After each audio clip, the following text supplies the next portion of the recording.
Break तो बाद एक बार फिर तो स्वागत है। मेरा साथ दे रहे हैं अजीत जी, सबदीश जी ਅਤੇ ਦਿਲਰਾਜ ਜੀ। ਤੁਹਾਡੇ ਸਭ ਦਾ ਵੀ ਸ਼ੋਅ 'ਚ ਇੱਕ ਵਾਰ ਫਿਰ ਤੋਂ ਸਵਾਗਤ ਹੈ। ਧੰਨਵਾਦ ਜੀ।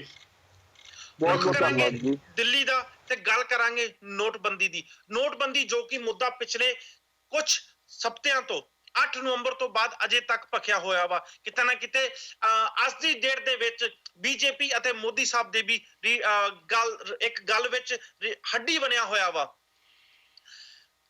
ਅਪੋਜੀਸ਼ਨ ਇਸ ਮੁੱਦੇ ਦਾ ਪੂਰਾ ਫਾਇਦਾ ਉਠਾਉਣਾ ਚਾਹ ਰਹੀ ਆ।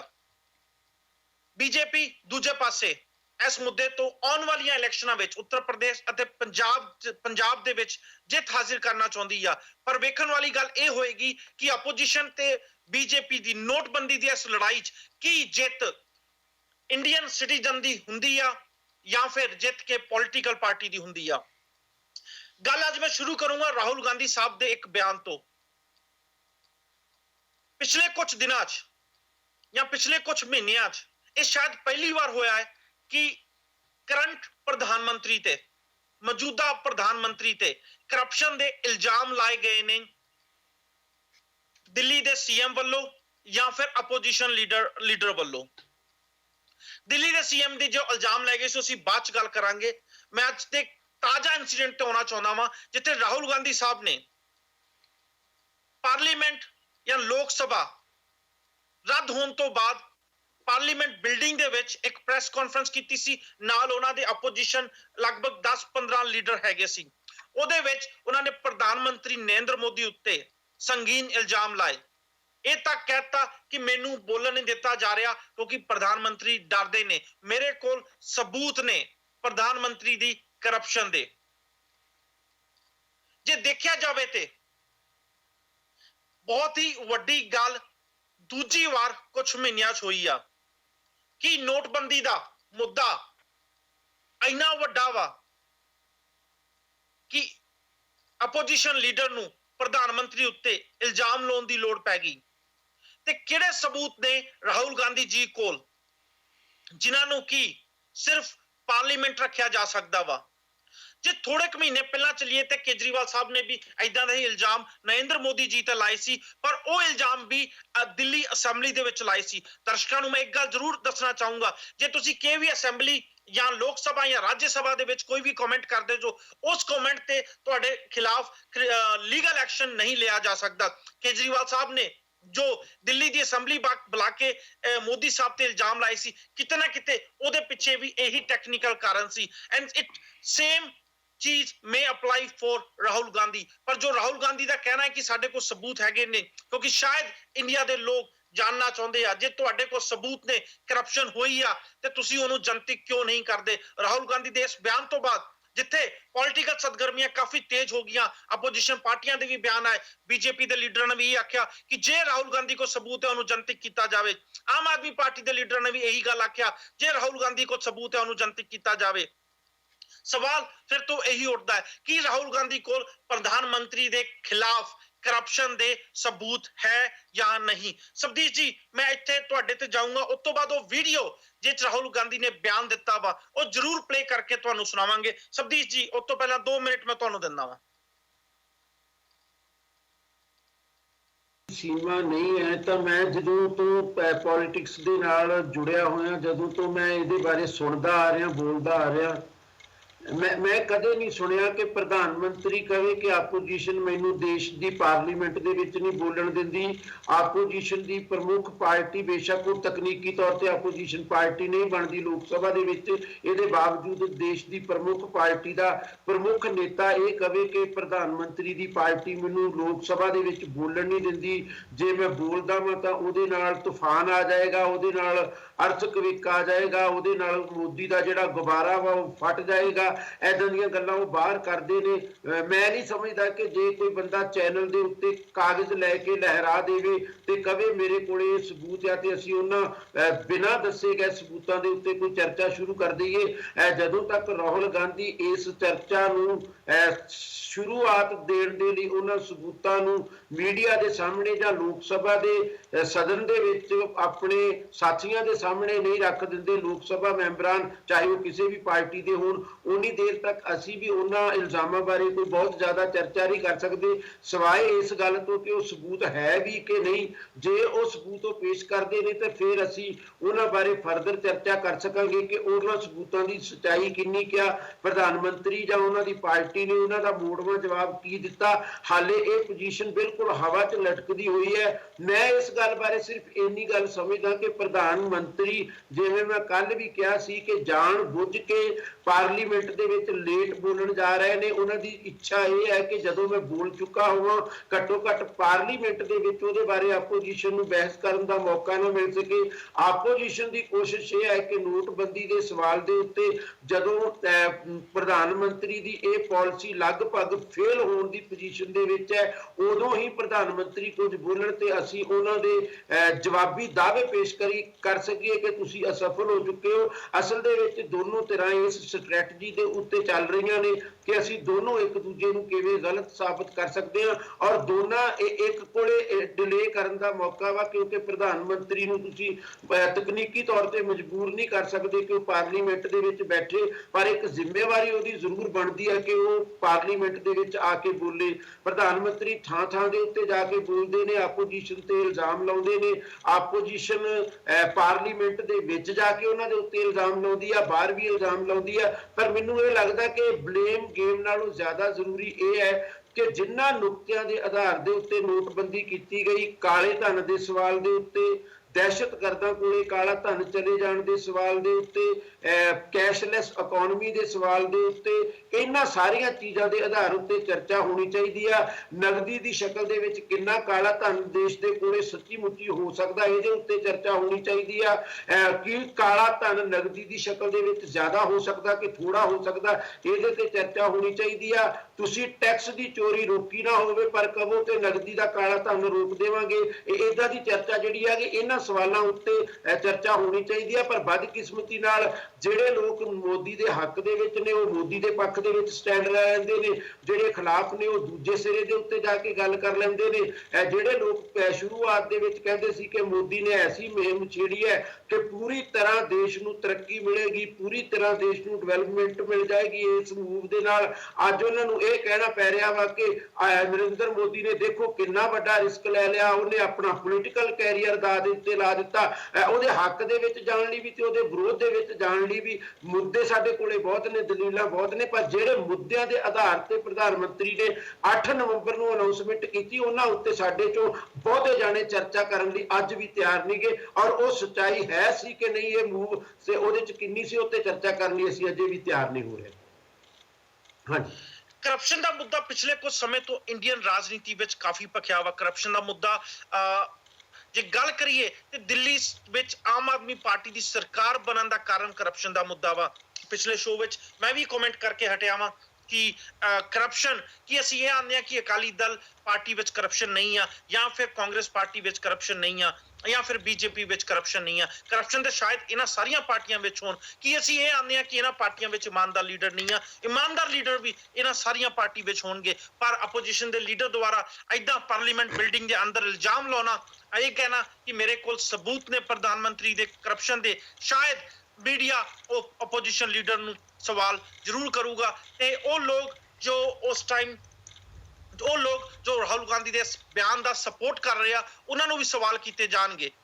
ਇੱਥੇ ਤੁਹਾਨੂੰ ਅਸੀਂ ਉਹ ਵੀਡੀਓ ਦਿਖਾਉਂਦੇ ਆ ਜਿਹਦੇ ਵਿੱਚ ਰਾਹੁਲ ਗਾਂਧੀ ਨੇ ਕੱਲ ਪਾਰਲੀਮੈਂਟ ਦੇ ਵਿੱਚ ਇਹ ਗੱਲ ਕਹੀ। ਪਾਰਲੀਮੈਂਟ ਦੇ ਵਿੱਚ, ਮੇਰਾ ਕਹਿਣ ਦਾ ਮਤਲਬ ਹਾਊਸ ਦੇ ਵਿੱਚ ਨਹੀਂ, ਪਾਰਲੀਮੈਂਟ ਬਿਲਡਿੰਗ ਦੇ ਵਿੱਚ। ਹਾਊਸ ਜਾਂ ਤੁਸੀਂ ਲੋਕ ਸਭਾ ਦਾ ਸੈਸ਼ਨ ਉਦੋਂ ਰੱਦ ਹੋ ਚੁੱਕਿਆ ਸੀ।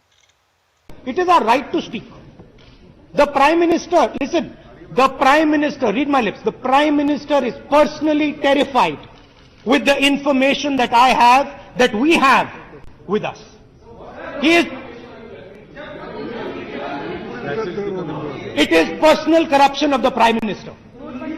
It is personal corruption of the Prime Minister that we have detailed information on. नहीं सुनिए, प्रधानमंत्री के बारे में भ्रष्टाचार का पर्सनल इंफॉर्मेशन हम सबके पास है, हम उसको रखना चाहते हैं। हमें प्रधानमंत्री रखने नहीं दे रहे हैं। लोकसभा में हमें बात करने दीजिए, हम सब दिखा देंगे। ਜੇ ਇਸ ਬਿਆਨ ਨੂੰ ਗੌਰ ਨਾਲ ਸੁਣੀਏ ਤਾਂ ਰਾਹੁਲ ਗਾਂਧੀ ਅਖੀਰ ਵਿੱਚ ਆਂਦੇ ਆ ਕਿ ਜੋ ਇਨਫੋਰਮੇਸ਼ਨ ਜੋ ਜਾਣਕਾਰੀ ਮੇਰੇ ਕੋਲ ਜਾਂ ਸਾਡੇ ਕੋਲ, ਮੈਂ ਫਿਰ ਤੋਂ ਰਿਪੀਟ ਕਰਦਾ, ਮੇਰੇ ਕੋਲ ਜਾਂ ਸਾਡੇ ਕੋਲ, ਕਿਤੇ ਨਾ ਕਿਤੇ ਇਸ਼ਾਰਾ ਉਹਨਾਂ ਦੇ ਪਿੱਛੇ ਖੜੀ ਟੀਮ ਨਾਲ ਸੀ, ਜੋ 10-15 ਲੋਕਾਂ ਦੀ ਟੀਮ ਖੜੀ ਸੀ, ਕਿ ਸਾਡੇ ਕੋਲ ਉਹ ਸਬੂਤ ਨੇ ਜਿਹਦੇ ਵਿੱਚ ਅਸੀਂ ਪ੍ਰੂਵ ਕਰ ਸਕਦੇ ਹਾਂ ਕਿ ਪ੍ਰਧਾਨ ਮੰਤਰੀ ਨਰਿੰਦਰ ਮੋਦੀ ਨੇ ਕਰਪਸ਼ਨ ਕੀਤੀ ਆ। ਬੜਾ ਹੀ ਵੱਡਾ ਸਵਾਲ ਆ। ਇੱਕ ਵਾਰ ਫਿਰ ਤੋਂ ਇੰਡੀਅਨ ਰਾਜਨੀਤੀ ਵਿੱਚ ਇੱਕ ਇਸ ਸਵਾਲ ਨੇ ਇੱਕ ਵਾਰ ਫਿਰ ਤੋਂ ਇੰਡੀਅਨ ਰਾਜਨੀਤੀ ਦਾ ਇੱਕ ਪੱਖ ਦਾ ਮੁੱਦਾ ਬਣ ਗਿਆ ਵਾ। ਆਉਣ ਵਾਲੇ ਅੱਜ ਵੀ 2 ਦਿਨ ਬਚੇ ਨੇ ਪਾਰਲੀਮੈਂਟ ਸੈਸ਼ਨ ਦੀ। ਸ਼ਾਇਦ ਪਾਰਲੀਮੈਂਟ ਸੈਸ਼ਨ ਬਹਿਸ ਹੋਵੇ, ਸ਼ਾਇਦ ਨਰਿੰਦਰ ਮੋਦੀ ਪ੍ਰਧਾਨ ਮੰਤਰੀ ਵੀ ਹਿੱਸਾ ਲੈਣ। तो जो राहुल गांधी कह रहे ने कि सानू बोलन क्यों नहीं दे रहे, शायद उन्होंने बोलन दिता जावे ते सारे इंडिया नू पता लगे, या फिर संसार च रहने वाले वो लोग जो इंडिया नाल तालुकात रखते हैं ते इंडियन राजनीति विच इंटरस्ट लेंदे ने, उन्हां नू पता लगे कि किहड़े करप्शन दे मुद्दे राहुल गांधी कोल ने जिहदी राहुल गांधी जी गल कर रहे ने। गल अगे वधाउण तो पहला मैं अपने साथियों के बयान जरूर लेना चाहूंगा। अजीत जी एंड दिलराज सिंह जी। हरप्रीत जी देखो, उन्होंने बड़े दावे दे नाल गल कीती है और ये लफ्ज वरत्या कि प्राइम मिनिस्टर इज टेरीफाइड। जे प्राइम मिनिस्टर टेरीफाइड है तो ठीक है, इसका मतलब और उन्होंने कोल इन्ने वड्डे सबूत ने, तो उन्होंने जनतक करन तो टेरीफाइड क्यों ने? क्यों वो ये जरूरी नहीं कि उन्होंने जे किसी कोई इल्जाम हैगे ने और सच्चे इल्जाम हैगे ने, जे तो उन्होंने झूठ इल्जाम लाने ने कोई, फिर तो उन्होंने जरूर डर हो सकता बाहर मैं ना लावां, सिर्फ उधर पार्लीमेंट हॉल दे विच जाके ही गल करा ताकि उत्थे उहदे ते कोई कानूनी कार्रवाई ना हो सकती। पर जे वो सच्चे इल्जाम ने किते भी ला सकते ने। और फिर वो भी कहते हैं कि सानू सारियां नू पता है, जे उन्हां तो बिना होर भी पिछे 5-10 जिन्ने भी बंदे हैगे नाल उन्हां दे उहदी टीम नू पता है, तो फिर उन्होंने जनतक करन तो वो क्यों हिचकिचा रहे ने? पहली तो गल इत्थे जिहड़ी है उत्थों उन्हां दी किसे इहो जी गल नहीं समझ आउंदी है कि सिर्फ और एक ध्यान खिंचण वाली गल कर रहे ने अपने वल, शायद उन्हां कोल उन्ने मजबूत सबूत ना होण। चलो ये भी वो जानते होणगे, पर जिथे तक उन्हां दी ये कहण दी गल है कि सानू बोलण नहीं दिता जा रहा। उत्थे राज सभा दे विच जेटली साहब ने, फाइनेंस मिनिस्टर ने अपना पक्ष रखिया, उस तो बाद उत्थे किने रोकिया उन्होंने अपना पक्ष रखण तो, खुनामियां दसण तो? अजीत जी राहुल गांधी जी लोक सभा दे विच ने तो गल लोक सभा दी कर रहे सी। अजीत जी राहुल गांधी जी लोक सभा दे विच ने तो गल लोक सभा दी कर रहे सी, ना कि राज्य सभा दी। मैं जे गल कोई रखनी है तो राज्य सभा च भी रखी जा सकती है, लोक सभा भी रखी जा सकती है। ये जरूरी नहीं है कि लोक सभा दे विच ही इल्जाम लगाए जा सकते ने। ठीक है, जे राहुल गांधी जी राज्य सभा के मैंबर नहीं है तो शायद वो राज्य सभा च अपनी गल नहीं रख सकते, तां उन्हां दी पार्टी जिहड़ी हैगी इन्हां गल्लां नूं राज्य सभा च भी उठा सकदी है। रही लोक सभा दी गल, लोक सभा दे विच जाके जे उत्थे सैशन चल रहा है उन्हां नूं गल कहण तो कोई नहीं रोक सकदा हैगा। सवाल तो है कि उत्थे जाके तुसीं अपने सवाल उठाओ तो सही, पर जे असीं उठ के वैल दे विच आ जाना है, जे उत्थे जाके गल कोई करनी नहीं हैगी, उत्थे उन्हां नूं इस चीज़ का इलाज कौन कर सकदा कि उन्हां दी पार्टी दे बंदे ही वैल दे विच आ जाण। सो ये गल्लां इहो जिहियां ने ਜਿਹੜੀਆਂ सिर्फ बहाने घड़न वालियां ने, इन्हां 'च किते कोई सच्चाई नज़र नहीं आउंदी हैगी। दिलराज सिंह जी। हाँ जी, मैं बिल्कुल अजीत जी नाल सहमत हाँ कि मैनूं नहीं लगता कि इहदे विच कोई बहुत वड्डे कोई सबूत प्रधानमंत्री जी के खिलाफ उन्हां कोल हैगे आ। जे सबूत हुंदे ते जिद्दां दी कांग्रेसी या राहुल गांधी जी छवि हैगी है, मैनूं लगदा हुण तक जनतक हो जाने सीगे। जे कोई बहुत जबरदस्त सबूत हुंदे, जिद्दां दी गल्लां राहुल गांधी साहब करदे पए हैगे आ कि भूचाल आ जाएगा ते अग लग जाएगी, मैनूं इस करके नहीं बोलन दिता जा रहा। मैनूं नहीं लगदा कि नैशनल लैवल के लीडर नूं एक पार्टी दे नैशनल पार्टी जिहड़ी सब तो वड्डी पार्टी है ਉਹਦੇ ਪ੍ਰਧਾਨ ਨੂੰ इदां ਦੀਆਂ ਗੱਲਾਂ ਕਰਨੀਆਂ ਚਾਹੀਦੀਆਂ ਵਾ। जे सबूत हैगे आ ते ਉਹ जनतक कर देने चाहिए आ, मीडिया कोल कर देने चाहिए आ, लोगों को पता चलना चाहिए वा कि की सच्चाई हैगी है, की मोदी साहब के इस फैसले नाल किनू किनू पैदा होया या मोदी साहब नूं की पैदा होया, वो सारियां चीज़ां बाहर आनियां चाहिए।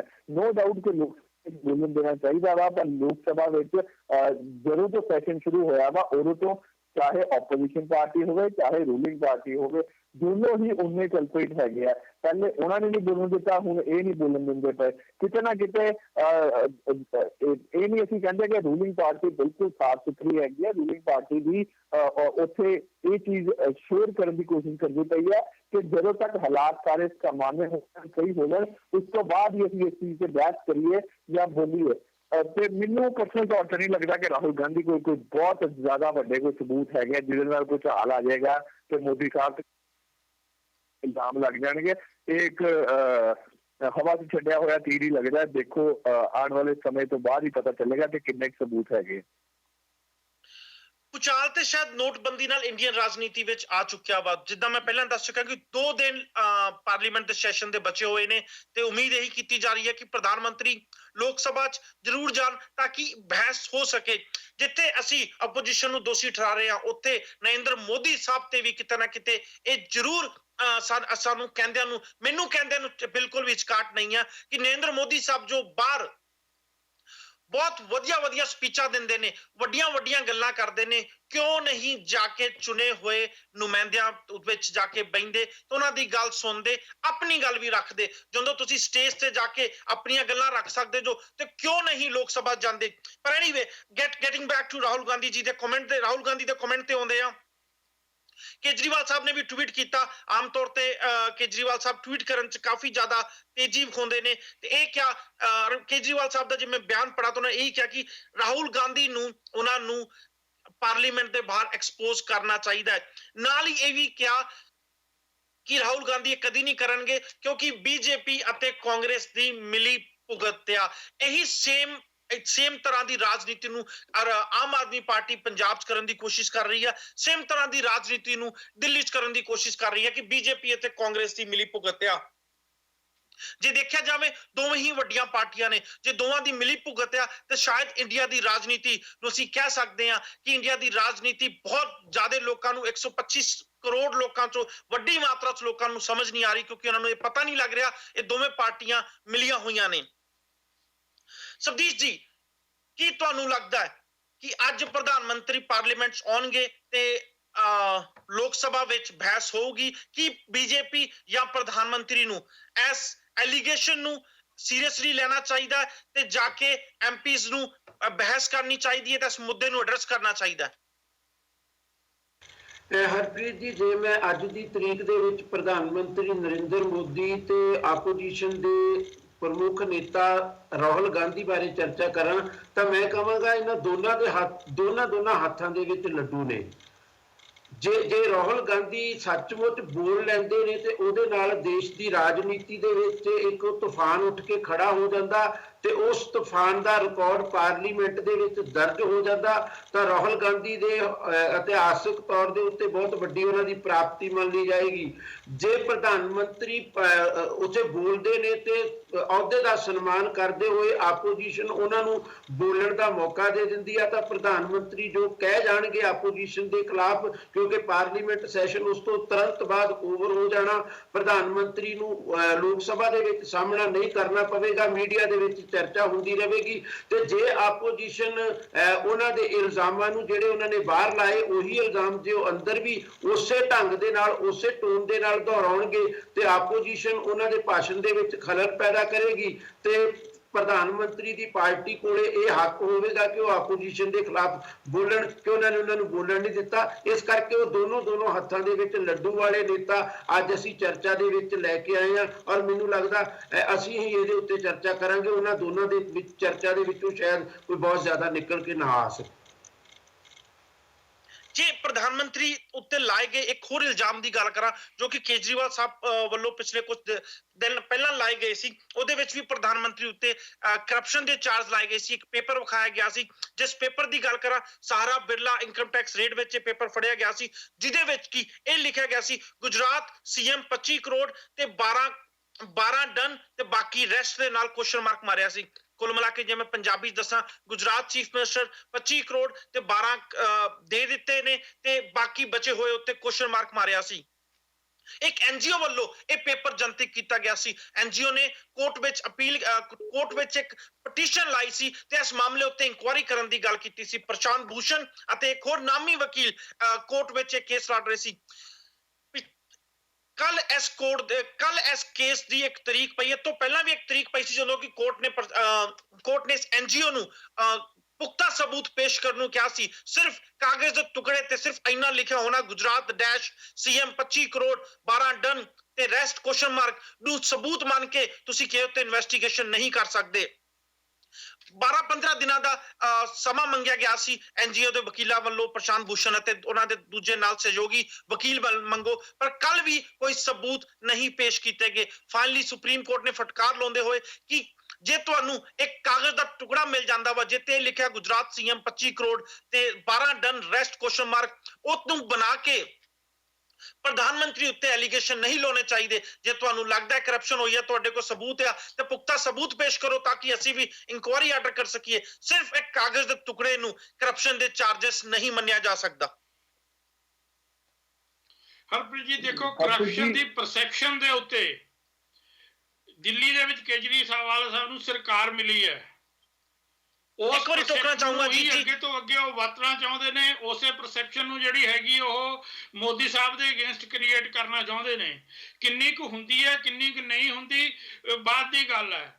ਜੇ ਪ੍ਰਸ਼ਾਂਤ ਭੂਸ਼ਣ ਜੀ ਦੀ ਗੱਲ ਦੇ ਉੱਤੇ ਕਾਗਜ਼ ਜਿਹੜਾ ਉਹਨਾਂ ਤੇ ਕਾਗਜ਼ ਦੇ ਉੱਤੇ ਪਟੀਸ਼ਨ ਪਾਈ ਹੈ, ਤੇ ਜੇ ਪ੍ਰਸ਼ਾਂਤ ਭੂਸ਼ਣ ਜੀ ਇੰਨੇ ਸਿਆਣੇ ਸੀ ਤਾਂ ਮੈਨੂੰ ਨਹੀਂ ਸਮਝ ਆਉਂਦਾ ਕਿ ਕੇਜਰੀਵਾਲ ਸਾਹਿਬ ਨੇ ਉਹਨਾਂ ਨੂੰ ਆਪਣੇ ਆਪ ਤੋਂ ਆਪਣੀ ਪਾਰਟੀ ਤੋਂ ਲਾਂਭੇ ਕਿਉਂ ਕਰ ਦਿੱਤਾ ਗਿਆ। ਪਰ ਮੈਂ ਅਸਲ ਗੱਲ ਜਿਹੜੀ ਪਾਰਲੀਮੈਂਟ ਦੀ ਉਹ ਕਰਨੀ ਚਾਹੁੰਦਾ। ਇਹ ਠੀਕ ਹੈ ਕਿ ਸਰਕਾਰ ਜਦੋਂ ਉਹਨੂੰ ਦਿਖਿਆ ਕਿ ਸਾਨੂੰ ਜਿਹੋ ਜਿਹੇ ਅਸੀਂ ਰਿਜ਼ਲਟ ਚਾਹੁੰਦੇ ਸੀ, ਜਾਂ ਇਹ ਕਹਿ ਲਓ ਜਿੰਨੇ ਫਾਸਟ ਅਸੀਂ ਰਿਜ਼ਲਟ ਚਾਹੁੰਦੇ ਸੀ ਕਿ ਅਸੀਂ ਆਪਣੀ ਇਸ ਜੋ ਅਸੀਂ ਕੀਤਾ ਡੀਮੋਨੇਟਾਈਜੇਸ਼ਨ ਇਹਨੂੰ ਲਾਗੂ ਕਰਕੇ ਇਹਨੂੰ ਸੰਭਾਲ ਲਾਂਗੇ, ਉਹਦੇ 'ਚ ਦੇਰੀ ਹੁੰਦੀ ਨਜ਼ਰ ਆਉਂਦੀ ਹੈ। ਤਾਂ ਸਰਕਾਰ ਦੇ ਵੱਲੋਂ ਤਾਂ ਡਿਲੇ ਟੈਕਟਿਕਸ ਸਾਹਮਣੇ ਸਮਝ ਆਉਂਦੇ ਨੇ ਕਿ ਉਹ ਸਮਾਂ ਗੇਨ ਕਰਨਾ ਚਾਹੁੰਦੇ ਨੇ ਜਿੰਨੇ ਟਾਈਮ ਦੇ ਵਿੱਚ ਉਹ ਸਿਚੁਏਸ਼ਨ ਨੂੰ ਆਪਣੇ ਕਾਬੂ ਕਰ ਲੈਣ।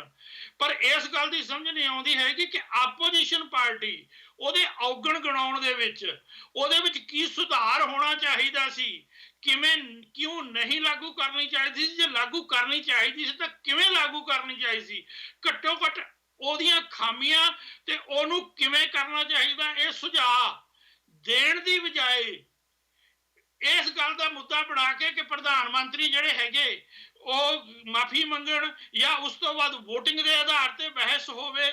ਇਹਨਾਂ ਟੈਕਟਿਕਸ ਨੂੰ ਡਿਲੇ ਟੈਕਟਿਕਸ ਨੂੰ ਕਿਉਂ ਵਰਤਿਆ ਜਦੋਂ ਉਹਨਾਂ ਕੋਲ ਸਮਾਂ ਸੀ ਸਰਕਾਰ ਦੇ ਕੀਤੇ ਕੰਮਾਂ ਦੇ ਬਖੀਏ ਉਧੇੜਨ ਦੇ। ਉਹਨਾਂ ਨੇ ਉਹਦੇ ਬਖੀਏ ਉਧੇੜਨ ਦੀ ਬਜਾਏ ਸਮਾਂ ਪਾਸ ਕਰਨ ਦੀ ਕੋਸ਼ਿਸ਼ ਕੀਤੀ ਹੈ। ਇਹਦਾ ਮੈਨੂੰ ਸਮਝ ਨਹੀਂ ਆਉਂਦੀ ਹੈਗੀ ਕਿ ਫਿਰ ਉਸ ਤੋਂ ਬਾਅਦ ਆ ਕੇ ਉਹਦੇ ਵਿੱਚ ਜੇ ਕੋਈ ਖਾਸ ਇਹੋ ਜਿਹੀ ਗੱਲ ਮੋਦੀ ਸਾਹਿਬ ਕਰਨ ਜਿਹੜੇ ਲੋਕਾਂ ਦਾ ਧਿਆਨ ਇਸ ਮਸਲੇ ਤੋਂ ਪਰਾਂ ਕਰਨ ਵਾਲਾ ਹੋਵੇ, ਉਹ ਸਮਝ ਆ ਸਕਦਾ ਹੈ ਕਿ ਧਿਆਨ ਵੰਡਣਾ ਚਾਹੁੰਦੀ ਹੈ ਸਰਕਾਰ। ਪਰ ਰਾਹੁਲ ਜੀ ਇਹੋ ਜਿਹੀਆਂ ਗੱਲਾਂ ਜਿਹੜੀਆਂ ਉਸ ਡੀਮੋਨੇਟਾਈਜੇਸ਼ਨ ਤੋਂ ਲੋਕਾਂ ਦਾ ਧਿਆਨ ਪਾਸੇ ਕਰਨ, ਉਹ ਕਿਉਂ ਕਰ ਰਹੇ ਨੇ ਜੇ ਉਹ ਵਾਕਿਆ ਹੀ ਲੋਕਾਂ ਦੇ ਦੁੱਖ ਦਰਦ ਬਾਰੇ ਸੀਰੀਅਸ ਹੈ? ਇਹ ਗੱਲ ਮੇਰੀ ਸਮਝ ਤੋਂ ਬਾਹਰ ਹੈ। मैं थोड़ा सा करेक्शन करना चाहूंगा। मैं एक बार फिर तो करेक्शन नहीं, मैं जो क्या सी रिपीट करना चाहूंगा, शायद अजीत जी तुसी मेरी गल सुन नहीं पाए। Supreme court which case NGO ने कीता वा, उन्हां दे लॉयर प्रशांत भूषण अते राम जेठ मलानी सी जो एनजीओ ਨੂੰ रिप्रेजेंट कर रहे सी, जो कि पिछले 2-3 ਤਰੀਕਾ ਤੋਂ ਸੁਪਰੀਮ ਕੋਰਟ ਕੋਲ ਹੋਰ ਸਮੇਂ ਮੰਗ ਰਹੀ ਸੀ, ਇਹ ਕਹਿ ਕੇ ਕਿ ਸਾਡੇ ਕੋਲ ਪੁਖਤਾ ਸਬੂਤ ਹੈ। ਪਰ ਸੁਪਰੀਮ ਕੋਰਟ ਨੇ ਕੱਲ ਇਹ ਕਿਹਾ ਜੇ ਤੁਹਾਡੇ ਕੋਲ ਪੁਖਤਾ ਸਬੂਤ ਹੈ ਇਹਨੂੰ ਪੇਸ਼ ਕੀਤਾ ਜਾਵੇ, ਅਦਰਵਾਈਜ਼ ਸਿਰਫ ਜੋ ਇੱਕ ਕਾਗਜ਼ ਦਾ ਟੁਕੜਾ ਤੁਸੀਂ ਸਾਨੂੰ ਦਿਖਾ ਰਹੇ ਜੋ ਉਹਦੇ ਆਧਾਰ ਤੇ ਅਸੀਂ ਇੱਥੇ ਇਨਕੁਆਇਰੀ ਆਰਡਰ ਨਹੀਂ ਕਰ ਸਕਦੇ। ਮੇਰੇ ਨਾਲ ਕਾਲਰ ਜੁੜ ਚੁੱਕੇ ਨੇ। ਸਤਿ ਸ਼੍ਰੀ ਅਕਾਲ ਜੀ। ਲਾਸਟ 4 ਨੰਬਰ ਨੇ 6855। ਹਾਂਜੀ ਹਰਪ੍ਰੀਤ, ਪਤਾ ਕੀ ਇਹ ਸਟੈਂਡ ਤਾਂ ਹੈਗਾ ਚੰਗਾ ਵਧੀਆ। ਜੇ ਤੁਸੀਂ ਕਿਸੇ ਬਾਹਰ ਕਿਸੇ ਗੋਰੇ ਨਾਲ ਗੱਲ ਕਰਕੇ ਦੇਖੋ, ਉਹਨਾਂ ਨੂੰ ਕਹੋ ਤੁਸੀਂ YouTube ਤੇ, ਉਹ ਇਸ ਚੀਜ਼ ਦੀ ਸਲਾਹ ਕਰਦੇ ਆ ਵੀ ਇਹ ਸਟੈਪ ਤਾਂ ਵਧੀਆ, ਉਹਨਾਂ ਨੇ ਹੈਂਡਲ ਕਿਵੇਂ ਕਰਨਾ ਹੈ। ਇਹ ਹੁਣ ਜੇ ਤਾਂ ਹੈਂਡਲ ਕਰਕੇ ਫਿਰ ਤਾਂ ਬਹੁਤ ਵਧੀਆ ਚੀਜ਼ ਹੈਗੀ ਹੈ, ਜੇ ਹੈਂਡਲ ਨਾ ਹੋਇਆ ਫਿਰ ਉਹ ਹੈਗਾ, ਮੈਨੂੰ ਲੱਗਦਾ ਵੀ ਹੈਂਡਲ ਕਰ ਲੈਣਾ ਉਹਨੇ। ਰਹੀ ਰਾਹੁਲ ਗਾਂਧੀ ਦੀ, ਹੁਣ ਤੁਸੀਂ ਰਾਹੁਲ ਗਾਂਧੀ ਦਾ ਪਰਿਵਾਰ ਵੀ ਦੇਖ ਲਓ, ਉਹਦਾ ਬਾਪ ਰਾਜੀਵ ਗਾਂਧੀ ਦੇਖ ਲਓ, ਉਹਨਾਂ ਨੇ ਤੋਪਾਂ ਦੇ ਵਿੱਚ ਵੀ ਘਟਾ ਲਏ। ਉਹ ਇੱਕ ਤਾਂ ਹੁਣ ਉਹ ਬਦਨਾਮ ਪਰਿਵਾਰ ਬਣ ਚੁੱਕਿਆ। ਹੁਣ ਕਹੇ ਸੀ ਨਾ ਵੀ ਪ੍ਰਿੰਕਿਆ ਗਾਂਧੀ ਨੂੰ ਪੰਜਾਬ 'ਚ ਲੈ ਕੇ ਆਉਣਾ ਹੈ। ਹੁਣ ਲੋਕ ਫਿਰ ਪੁੱਛਣ ਨੂੰ ਕੁਐਸਚਨ ਨੂੰ ਤਿਆਰ ਸੀਗੇ ਵੀ ਜਿਨ੍ਹਾਂ ਨੇ ਇੰਨੇ ਘਟਾਲੇ ਕਰੇ ਹੋਏ ਆ ਉਹਦੇ ਘਰ ਵਾਲੇ ਨੇ ਉਹ ਆ ਕੇ ਪੰਜਾਬ 'ਚ ਕੀ ਜਵਾਬ ਦੇਣਗੇ। ਚੱਕਰ ਤਾਂ ਇਹ ਕਾਂਗਰਸ ਦੇ ਘਟਾਲੇ ਕਿਹੜੇ ਘੱਟ ਹੈਗੇ ਆ ਵੀ ਇਹ ਚਲੋ ਉਹ ਹੈ ਤਾਂ ਹੁਣ ਉਹ ਪੱਲੇ ਉਹਦੇ ਗੱਲ ਰਾਹੁਲ ਦੀ ਕੁਝ ਨਹੀਂ ਹੈਗੀ ਵੀ ਜੇ ਤੁਸੀਂ ਕੋਈ ਉਹਦੇ ਪੱਲੇ ਕੋਈ ਗੱਲ ਹੈਗੀ ਹੈ। ਇਹ ਸਿਰਫ ਇੱਕ ਸ਼ੁਕਰ ਹੈ। ਹਾਂ ਜੇ ਨਰਿੰਦਰ ਮੋਦੀ ਆਹ ਚੀਜ਼ ਕਾਮਯਾਬ ਹੋ ਗਈ ਉਹਦੀ ਬੱਲੇ ਬੱਲੇ ਆ ਫਿਰ ਇਹ ਹੋ ਜਾਣੀ ਹੈ। ਤੁਸੀਂ ਦੇਖ ਲਿਓ ਕਿਉਂਕਿ ਇਹ ਦੇਸ਼ ਖਾਤਰ ਮੋਦੀ ਖਾਤਰ ਨਹੀਂ ਇਹ ਦੇਸ਼ ਖਾਤਰ ਬਹੁਤ ਵਧੀਆ ਚੀਜ਼ ਹੋ ਗਈ। ਇੱਕ ਮੈਂ ਕੱਲ੍ਹ ਟੀਵੀ 'ਤੇ ਸੁਣਦਾ ਸੀਗਾ ਜਿਹੜਾ ਗੁਜਰਾਤ ਦਾ ਕੋਈ ਇਹਨਾਂ ਦਾ ਬੰਦਾ ਸੀਗਾ ਉਹ ਕਹਿੰਦੇ ਵੀ 2000 ਦੇ ਨੋਟ ਬੰਦ ਕਰ ਦੇਣੇ 1000 ਦੇ ਸ਼ੁਰੂ ਕਰ ਦੇਣੇ। ਜਿਹਨਾਂ ਨੇ 2000 ਦੇ ਬੰਦ ਕਰੇ ਜਿਹਨਾਂ ਨੇ ਚੇਂਜ ਕਰਵਾਏ ਆ ਉਹ ਫੇਰ ਫਸ ਗਏ। ਤੁਸੀਂ ਨਿਊਜ਼ ਸੁਣਿਆ ਹੋਣੇ ਮੈਂ ABP ਨਿਊਜ਼ 'ਤੇ ਸੁਣ ਰਿਹਾ ਸੀਗਾ ਵੀ ਉਹ 2000 ਦਾ ਨੋਟ ਬੰਦ ਕਰ ਦੇਣਾ ਵੀ ਇਹ ਟੈਂਪਰੇਰੀ ਕੀਤਾ। ਜੇ ਟੈਂਪਰੇਰੀ ਕੀਤਾ ਫਿਰ ਤਾਂ ਫਿਰ ਉਹਨਾਂ ਨੂੰ ਫੇਰ ਫਸ ਗਏ ਸਾਰੇ। ਓਕੇ ਵੀਰ ਜੀ thank you sir. Dilraj Singh ji ਜੇ ਮੇਰੀ NGO ਵਾਲੀ ਅਤੇ ਸੁਪਰੀਮ ਕੋਰਟ ਵਿੱਚ ਕੋਈ ਬਹਿਸ ਉੱਤੇ ਜਾਂ ਸੁਣਵਾਈ ਉੱਤੇ ਤੁਸੀਂ ਕਮੈਂਟ ਕਰਨਾ ਚਾਹੋ ਕਿ ਇੱਕ ਪਾਸੇ ਰਾਹੁਲ ਗਾਂਧੀ ਜੋ ਐਲੀਗੇਸ਼ਨ ਲਾ ਰਹੇ ਨੇ ਦੂਜੇ ਪਾਸੇ ਇੱਕ NGO ਸੁਪਰੀਮ ਕੋਰਟ ਵਿੱਚ ਲੜਾਈ ਆਲਰੇਡੀ ਲੜ ਰਿਹਾ ਹੈ ਇੱਕ ਕਾਗਜ਼ ਦੇ ਟੁਕੜੇ ਤੇ ਲਿਖੇ ਹੋਏ 4 ਅਕਸ਼ਰਾਂ ਨਾਲ। ਹਰਜੀਤ ਜੀ ਇੱਕ ਛੋਟੀ ਗੱਲ ਕਰਾਂਗਾ ਤਾਂ ਸਪਸ਼ਟ ਕਰਾਂਗਾ। ਹੁਣ ਚਾਹੇ ਰਾਮ ਜੇਠਮਲਾਨੀ ਜੀ ਹੋਣ ਚਾਹੇ ਪ੍ਰਸ਼ਾਂਤ ਭੂਸ਼ਣ ਜੀ ਹੋਣ ਚਾਹੇ ਰਾਹੁਲ ਗਾਂਧੀ ਹੋਣ ਚਾਹੇ ਅਰਵਿੰਦ ਕੇਜਰੀਵਾਲ ਹੋਣ ਚਾਹੇ ਮਮਤਾ ਬੈਨਰਜੀ ਹੋਣ ਚਾਹੇ ਜਿਹੜੀ ਨੋਟਬੰਦੀ ਵਾਲਾ ਮੋਦੀ ਸਾਹਿਬ ਨੇ ਜਿਹੜਾ ਫੈਸਲਾ ਲਿਆ ਉਹ ਸਕਸੈਸਫੁਲ ਹੁੰਦਾ ਨਹੀਂ ਹੁੰਦਾ। ਲੋਕ ਮੰਨਦੇ ਪਏ ਆ ਇੰਪਲੀਮੈਂਟੇਸ਼ਨ ਵਿੱਚ ਕਮੀਆਂ ਵਾ ਜਾਂ ਇਹ ਫੈਸਲਾ ਦਾ ਪੂਰਾ ਹੀ ਨਾਟ ਸਕਸੈਸਫੁਲ ਹੁੰਦਾ। ਪਰ ਇੰਡੀਅਨਸ ਮੇਰੇ ਮੁਤਾਬਿਕ ਮੈਜੋਰਿਟੀ ਆਫ ਇੰਡੀਅਨਸ 95% ਇਹ ਗੱਲ ਮੰਨ ਚੁੱਕੇ ਹੈ ਕਿ ਜਿਹੜੇ ਪ੍ਰਧਾਨ ਮੰਤਰੀ ਨਰਿੰਦਰ ਮੋਦੀ ਹੈ ਉਹ ਬਿਲਕੁਲ ਐਂਟੀ ਕਰਪਸ਼ਨ ਵਾਲੇ ਮੁੱਦੇ ਜਿੰਨੇ ਸਾਰੇ ਲੀਡਰਾਂ ਕੋਲ ਸੀ ਉਹਨਾਂ ਨੇ ਆਪਣੇ ਕੋਲ ਖੋਲਿਆ ਵਾ। ਹੁਣ ਅੱਜ ਦੀ ਡੇਟ ਵਿੱਚ ਕੋਈ ਵੀ ਬੰਦਾ ਤੁਹਾਨੂੰ ਕਹਿੰਦਾ ਨਹੀਂ ਸੁਣੇਗਾ ਕਿ ਪ੍ਰਧਾਨ ਮੰਤਰੀ ਨਰਿੰਦਰ ਮੋਦੀ ਕਰਪਟ ਬੰਦਾ ਵਾ ਜਾਂ ਉਸ ਬੰਦੇ ਨੇ ਪੈਸੇ ਖਾਦੇ ਆ ਜਾਂ ਉਹ ਬੰਦਾ ਪੈਸੇ ਖਾ ਵੀ ਸਕਦਾ ਵਾ। ਨੋਟਬੰਦੀ ਦਾ ਜਿਹੜਾ ਉਹਨੇ ਜਿਹੜੀ ਇੱਕ ਅਰਵਿੰਦ ਕੇਜਰੀਵਾਲ ਸਾਹਿਬ ਦੀ ਛਵੀ ਬਣੀ ਹੋਈ ਸੀ ਐਂਟੀ ਕਰਪਸ਼ਨ ਨੂੰ ਲੈ ਕੇ ਜਾਂ ਆਮ ਆਦਮੀ ਪਾਰਟੀ ਦੀ ਛਵੀ ਬਣੀ ਹੋਈ ਜਾਂ ਹੋਰ ਕਈ ਪੋਲੀਟੀਕਲ ਪਾਰਟੀਆਂ ਦੀ ਛਵੀ ਬਣੀ ਹੋਈ ਸੀ ਜਿਹਦੇ ਵਿੱਚ ਮਮਤਾ ਬੈਨਰਜੀ ਵੀ ਸੀ ਜਾਂ ਹੋਰ ਕਈ ਸੀ ਉਹ ਸਾਰਿਆਂ ਦੀ ਛਵੀ ਖਿੱਚ ਕੇ ਆਪਣੇ ਕੋਲ ਲੈ ਲਈ ਹੈ। ਅੱਜ ਦੀ ਡੇਟ ਵਿੱਚ ਬੱਚੇ ਤੋਂ ਲੈ ਕੇ ਬਜ਼ੁਰਗ ਤੱਕ ਇੰਡੀਆ ਦੇ ਵਿੱਚ ਮੇਰੇ ਖਿਆਲ ਨਾਲ ਇਹ ਕਹੇਗਾ ਕਿ ਜਿਹੜਾ ਫੈਸਲਾ ਵਾ ਸਹੀ ਹੈ। ਨਰਿੰਦਰ ਮੋਦੀ ਬਿਲਕੁਲ ਐਂਟੀ ਕਰਪਟ ਬੰਦਾ ਵਾ ਉਹ 1 ਰੁਪਈਆ ਵੀ ਨਹੀਂ ਖਾ ਸਕਦਾ। ਨੋ ਡਾਊਟ ਫੈਸਲਾ ਸਹੀ ਹੁੰਦਾ ਨਹੀਂ ਸਹੀ ਹੁੰਦਾ ਇਹ ਆਉਣ ਵਾਲਾ ਸਮਾਂ ਦੱਸੇਗਾ। ਇਸ ਕਰਕੇ ਇੱਕ ਕਾਗਜ਼ ਦੇ ਟੁਕੜੇ ਨੂੰ ਲੈ ਕੇ ਜਾਂ ਕੁਝ ਹੋਰ ਚੀਜ਼ਾਂ ਨੂੰ ਲੈ ਕੇ ਇਹ ਕਹਿਣਾ ਕਿ ਮੋਦੀ ਸਾਹਿਬ ਨੇ ਪੈਸੇ ਖਾਦੇ ਹੈ ਜਾਂ ਮੋਦੀ ਸਾਹਿਬ ਕਿਸੇ ਨਾ ਕਿਸੇ ਕਰਪਸ਼ਨ ਵਿੱਚ ਇਨਵੋਲਵ ਹੈ ਮੈਨੂੰ ਨਹੀਂ ਲੱਗਦਾ ਉਹ ਕਿਸੇ ਵੀ ਤਰ੍ਹਾਂ ਨਾਲ ਜਾਇਜ਼ ਹੈਗਾ ਜਾਂ ਲੋਕੀ ਉਹਦੇ ਤੇ ਵਿਸ਼ਵਾਸ ਵੀ ਕਰਨਗੇ। ਦਿਲਰਾਜ ਸਿੰਘ ਜੀ ਬੜੀ ਵਧੀਆ ਤੁਸੀਂ ਪੁਆਇੰਟ ਚੁੱਕਿਆ ਕਿ ਕਰਪਸ਼ਨ ਦੇ ਮੁੱਦੇ ਨੂੰ ਹਾਈਜੈਕ ਕਰਨ ਦੀ ਜਾਂ ਕੋਸ਼ਿਸ਼ ਕਰ ਰਹੇ ਨੇ ਪ੍ਰਧਾਨ ਮੰਤਰੀ ਨਰਿੰਦਰ ਮੋਦੀ ਜਾਂ ਫਿਰ ਕਰ ਚੁੱਕੇ ਨੇ।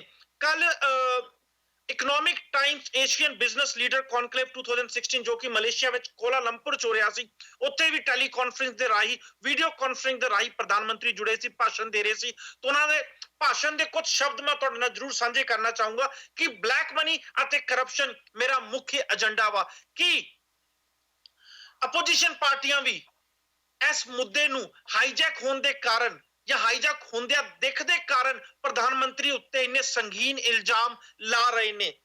ਸ਼ੁਰੂ ਕਰਦੇ ਹਾਂ ਸਬਦੀਸ਼ ਜੀ ਤੋਂ ਉਸ ਤੋਂ ਬਾਅਦ ਓਪਨ ਡਿਬੇਟ। ਹਰਪ੍ਰੀਤ ਜੀ ਕਾਲਾ ਧਨ ਉੱਤੇ ਅਟੈਕ ਨਰਿੰਦਰ ਮੋਦੀ ਨਹੀਂ ਪਹਿਲੀ ਵਾਰ ਕਰ ਰਿਹਾ। ਜੇ ਤੁਹਾਨੂੰ ਯਾਦ ਹੋਵੇ ਤੇ ਜਦੋਂ ਡਾਕਟਰ ਮਨਮੋਹਨ ਸਿੰਘ ਦੀ ਸਰਕਾਰ ਸੀ ਜਦੋਂ ਪ੍ਰਧਾਨ ਮੰਤਰੀ ਦੇ ਤੌਰ ਦੇ ਉੱਤੇ ਲਾਲ ਕ੍ਰਿਸ਼ਨ ਅਡਵਾਨੀ ਜੀ ਨੂੰ ਪੇਸ਼ ਕੀਤਾ ਗਿਆ ਸੀ ਭਾਰਤੀ ਜਨਤਾ ਪਾਰਟੀ ਨੇ ਉਦੋਂ ਵੀ ਕਾਲੇ ਧਨ ਦਾ ਸਵਾਲ ਉਠਾਇਆ ਸੀ। ਉਦੋਂ ਵੀ ਇਹੀ ਕਿਹਾ ਗਿਆ ਸੀ ਕਿ ਅਸੀਂ ਵਿਦੇਸ਼ਾਂ 'ਚ ਪਏ ਕਾਲੇ ਧਨ ਨੂੰ ਵਾਪਸ ਲੈ ਕੇ ਆਵਾਂਗਾ। ਸ਼ਾਈਨਿੰਗ ਇੰਡੀਆ ਦੇ ਉਸ ਦਾ ਨਾਰਾ ਕਿਸੇ ਵੇਲੇ ਉਸ ਤੋਂ ਵੀ ਪਹਿਲਾਂ ਲਗਾਇਆ ਗਿਆ ਸੀ ਜਿਹਦੇ ਆਧਾਰ ਦੇ ਉੱਤੇ ਇਹੀ ਗੱਲਾਂ ਕੀਤੀਆਂ ਗਈਆਂ ਸੀ ਕਿ ਅਸੀਂ ਕਾਲੇ ਧਨ ਦਾ ਖਾਤਮਾ ਕਰ ਦੇਵਾਂਗੇ ਤੇ ਦੇਸ਼ ਦੇ ਵਿੱਚ ਅਸੀਂ ਜਿਹੜੀ ਹੈਗੀ ਇੱਕ ਅੱਛੀ ਇਕਨੋਮੀ ਲੈ ਕੇ ਆਵਾਂਗੇ। ਇਹ ਗੱਲਾਂ ਭਾਰਤੀ ਜਨਤਾ ਪਾਰਟੀ ਬਹੁਤ ਦੇਰ ਤੋਂ ਕਹਿੰਦੀ ਆ ਰਹੀ ਹੈ ਔਰ ਉਹਦੇ ਕੋਲੇ ਇਹ ਕਹਿਣ ਦਾ ਹੱਕ ਵੀ ਸੀ, ਕਿਉਂਕਿ ਕਾਂਗਰਸ ਦੀਆਂ ਸਰਕਾਰਾਂ ਦੇ ਦੌਰਾਨ ਸਕੈਮ ਦਰ ਸਕੈਮ ਸਾਡੇ ਸਾਹਮਣੇ ਆਉਂਦੇ ਰਹੇ ਨੇ ਔਰ ਉਹਨਾਂ ਸਕੈਮਾਂ ਦੇ ਵਿੱਚ ਕੀ ਹਾਲਾਤ ਪੈਦਾ ਹੁੰਦੇ ਰਹੇ ਨੇ, ਮੈਂ ਉਹਦੀ ਡਿਟੇਲ ਦੇ ਵਿੱਚ ਨਹੀਂ ਜਾਵਾਂਗਾ। ਇੱਕ ਗੱਲ ਜ਼ਰੂਰ ਕਹਿਣੀ ਚਾਹਾਂਗਾ ਕਿ ਮੈਂ ਨਹੀਂ ਕਹਿੰਦਾ ਕਿ ਕੇਜਰੀਵਾਲ ਸਾਹਿਬ ਜਾਂ ਪ੍ਰਧਾਨ ਮੰਤਰੀ ਨਰਿੰਦਰ ਮੋਦੀ ਕੋਈ ਕਰਪਸ਼ਨ ਕਰਦੇ ਨੇ, ਆਰਥਿਕ ਤੌਰ ਤੇ ਹੋ ਸਕਦਾ ਨਾ ਕਰਦੇ ਹੋਣ, ਹੋ ਸਕਦਾ ਉਹ ਆਪ ਨਾ ਕਰਦੇ ਹੋਣ, ਉਹਨਾਂ ਦੇ ਹੇਠਲੇ ਲੋਕ ਕਰਦੇ ਹੋਣ, ਉਹਨਾਂ ਨੂੰ ਰੋਕਦੇ ਨਾ ਹੋਣ। ਜਿਵੇਂ ਟੌੜਾ ਸਾਹਿਬ ਤੇ ਇਲਜ਼ਾਮ ਲੱਗਦੇ ਸੀ ਕਿ ਉਹ ਸ਼੍ਰੋਮਣੀ ਕਮੇਟੀ 'ਚ ਆਪ ਕਰਪਸ਼ਨ ਨਹੀਂ ਕਰਦੇ, ਪਰ ਸਾਰੇ ਕਰਪਟ ਜਿਹੜੇ ਅਕਾਲੀ ਨੇਤਾ ਬਾਦਲ ਦੇ ਖਿਲਾਫ ਨੇ ਉਹਨਾਂ ਨੂੰ ਵਰਤਦੇ ਨੇ। ਹੋ ਸਕਦਾ ਇਦਾਂ ਦੀ ਗੱਲ ਹੋਵੇ, ਪਰ ਮੈਂ ਬਿਲਕੁਲ ਇਹ ਕਹਿਣਾ ਚਾਹਾਂਗਾ ਕਿ ਨਰਿੰਦਰ ਮੋਦੀ ਪੋਲੀਟੀਕਲ ਕਰਪਸ਼ਨ ਤਾਂ ਹਰ ਹਾਲਤ ਦੇ ਵਿੱਚ ਕਰਦੇ ਨੇ। ਉਹਨਾਂ ਮੁੱਦਿਆਂ ਨੂੰ ਉਹ ਜ਼ਰੂਰ ਉਛਾਲਦੇ ਨੇ ਜਿਨ੍ਹਾਂ ਮੁੱਦਿਆਂ ਦੇ ਆਧਾਰ ਦੇ ਉੱਤੇ ਸ਼ੋਵਨਿਸਟਿਕ ਦੇਸ਼ ਭਗਤੀ ਜਿਹੜੀ ਆ ਉੱਭਰ ਕੇ ਸਾਹਮਣੇ ਆਵੇ। ਦੇਸ਼ ਭਗਤੀ ਦੇ ਜਨੂਨ ਨੂੰ ਉਭਾਰਨ ਦੇ ਲਈ ਉਹ ਹਰ ਮੁੱਦੇ ਨੂੰ ਇਸਤੇਮਾਲ ਕਰਦੇ ਨੇ, ਚਾਹੇ ਉਹ ਸਰਜੀਕਲ ਸਟ੍ਰਾਈਕ ਹੋਵੇ। ਉਦੋਂ ਵੀ ਬਥੇਰਾ ਕੁਝ ਕਿਹਾ ਜਾਂਦਾ, ਸਰਜੀਕਲ ਸਟ੍ਰਾਈਕ ਦੇ ਅਰਥ ਉਦੋਂ ਇਹ ਕੱਢੇ ਗਏ ਸੀ ਕਿ ਪਾਕਿਸਤਾਨ ਨੂੰ ਸਬਕ ਮਿਲੇਗਾ, ਕਿੰਨਾ ਮਿਲਿਆ ਕਿੰਨਾ ਨਹੀਂ ਮਿਲਿਆ ਤੁਹਾਡੇ ਸਾਰਿਆਂ ਦੇ ਸਾਹਮਣੇ ਆ। ਮੈਂ ਇਹਦੇ ਬਾਰੇ ਕੁਝ ਵੀ ਟਿੱਪਣੀ ਨਹੀਂ ਕਰਨੀ ਚਾਹੁੰਦਾ। 8 ਨਵੰਬਰ ਨੂੰ ਵੀ ਉਹਨਾਂ ਨੇ ਇੱਕ ਤਰ੍ਹਾਂ ਨਾਲ ਇਕਨੋਮਿਕ ਸਰਜੀਕਲ ਸਟ੍ਰਾਈਕ ਕੀਤੀ, ਉਹਦੇ ਵਿੱਚ ਵੀ ਇਸ ਗੱਲ ਬਾਰੇ ਦਾਅਵੇ ਕੀਤੇ ਗਏ ਕਿ ਇਹਦੇ ਜਿਹੜੇ ਕਰਨ ਦੇ ਪਿੱਛੇ ਮੁੱਖ ਕਾਰਨ ਨੇ, ਇੱਕ ਤਾਂ ਕਾਲੇ ਧਨ ਨੂੰ ਬਾਹਰ ਲਿਆਉਣਾ ਵਾ ਜਿਹੜਾ ਨਗਦੀ ਦੀ ਸ਼ਕਲ ਦੇ ਵਿੱਚ ਪਿਆ ਵਾ, ਦੂਜੀ ਗੱਲ ਜਿਹੜਾ ਦਹਿਸ਼ਤਗਰਦਾਂ ਕੋਲੇ ਪੈਸਾ ਚਲਾ ਗਿਆ ਵਾ ਉਹਨੂੰ ਰੋਕਣਾ ਵਾ, ਜਿਹੜੀ ਜਾਲੀ ਕਰੰਸੀ ਆ ਉਹਨੂੰ ਰੋਕਣਾ ਵਾ, ਇਹਦੇ ਤੋਂ ਬਿਨਾਂ ਕੈਸ਼ਲੈਸ ਇਕਨੋਮੀ ਪੈਦਾ ਕਰਨੀ ਆ। ਇਸ ਕਿਸਮ ਦੇ ਦਾਅਵੇ ਕੀਤੇ ਗਏ ਤੇ ਜਾਲੀ ਕਰੰਸੀ ਕਿੰਨੀ ਆ ਦੇਸ਼ ਦੇ ਵਿੱਚ, ਇਹ ਸਰਕਾਰੀ ਅੰਕੜਿਆਂ ਦੇ ਆਧਾਰ ਦੇ ਉੱਤੇ ਵੀ ਗੱਲ ਕਰੀਏ ਤਾਂ 0.025 ਦੱਸੀ ਜਾਂਦੀ ਆ। ਸਿਰਫ ਇੰਨੀ ਕਰੰਸੀ ਲਈ ਕੋਈ ਐਡਾ ਵੱਡਾ ਕਦਮ ਲੈ ਲਿਆ ਜਾਵੇ, ਸਿਰਫ ਦੇਸ਼ ਦੇ ਵਿੱਚ ਕੁਝ ਦਹਿਸ਼ਤਗਰਦ ਜਥੇਬੰਦੀਆਂ ਦੇ ਕੋਲ ਇੱਕ ਹਿੱਸਾ ਛੋਟਾ ਜਾਂ ਵੱਡਾ ਜਿੰਨਾ ਉਹ ਮਰਜ਼ੀ ਵੀ ਹੋਵੇ ਉਹਦੇ ਆਧਾਰ ਦੇ ਉੱਤੇ ਫੈਸਲਾ ਲੈ ਲਿਆ ਜਾਵੇ। ਦੇਸ਼ ਜਿਹੜਾ ਪੂਰੇ ਦਾ ਪੂਰਾ ਪਿੰਡਾਂ 'ਚ ਵੱਸਦਾ, ਜਿੱਥੇ ਬੈਂਕਿੰਗ ਨਿਜ਼ਾਮ ਤੱਕ ਨਹੀਂ, ਉਹਨੂੰ ਕੈਸ਼ਲੈਸ ਇਕਨੋਮੀ ਦੇ ਕਹਿਣ ਦੇ ਆਧਾਰ ਦੇ ਉੱਤੇ ਲੈ ਲਿਆ ਜਾਵੇ। ਮੈਂ ਸਮਝਦਾ ਇਹ ਸਾਰੀਆਂ ਉਹ ਚੀਜ਼ਾਂ ਨੇ ਜਿਨ੍ਹਾਂ ਦੇ ਆਧਾਰ ਦੇ ਉੱਤੇ ਤੁਸੀਂ ਇੱਕ ਵੱਖਰੇ ਐਂਗਲ ਤੋਂ ਦੇਸ਼ ਭਗਤੀ ਦਾ ਜਨੂਨ ਜਿਹੜਾ ਉਹ ਪੈਦਾ ਕਰਦੇ ਹੋ। ਇੱਥੋਂ ਤੱਕ ਦਾਅਵੇ ਕੀਤੇ ਗਏ ਕਿ ਜੰਮੂ ਕਸ਼ਮੀਰ ਦੇ ਵਿੱਚ ਪੱਥਰਬਾਜ਼ੀ ਦੇਖੋ ਹਟ ਗਈ ਆ, ਪਰ ਜਦੋਂ ਕਦੇ ਵੀ ਕਿਸੇ ਨੇ ਕਿਸੇ ਨੂੰ ਵੀ ਸਵਾਲ ਪੁੱਛਿਆ, ਚਾਹੇ ਉਹ ਸਿੱਧਾ ਬੀਜੇਪੀ ਦੇ ਨੇਤਾ ਨੂੰ ਪੁੱਛਿਆ ਗਿਆ ਹੋਵੇ, ਚਾਹੇ ਉਹਨੂੰ ਸਪੋਰਟ ਕਰਨ ਵਾਲੇ ਕਿਸੇ ਮੀਡੀਆ ਕਰਮੀ ਨੂੰ ਪੁੱਛਿਆ ਗਿਆ ਹੋਵੇ, ਕਦੀ ਕਿਸੇ ਨੇ ਜਵਾਬ ਨਹੀਂ ਦਿੱਤਾ ਕਿ 8 ਨਵੰਬਰ ਤੋਂ ਕਿੰਨੇ ਦਿਨ ਪਹਿਲਾਂ ਕਿੰਨਾ ਪੱਥਰਬਾਜ਼ੀ ਹੋ ਰਹੀ ਸੀ, ਉਸ ਤੋਂ ਕਿੰਨੇ ਦਿਨ ਪਹਿਲਾਂ ਕਿੰਨੀ ਪੱਥਰਬਾਜ਼ੀ ਹੋ ਰਹੀ ਸੀ, ਉਸ ਤੋਂ ਬਾਅਦ ਕਿੰਨੀ ਹਟ ਗਈ ਆ। ਕਦੀ ਕਿਸੇ ਨੇ ਜਵਾਬ ਨਹੀਂ ਦਿੱਤਾ, ਪਰ ਇਹਨਾਂ ਚੀਜ਼ਾਂ ਨੂੰ ਇਸਤੇਮਾਲ ਜ਼ਰੂਰ ਕੀਤਾ ਗਿਆ।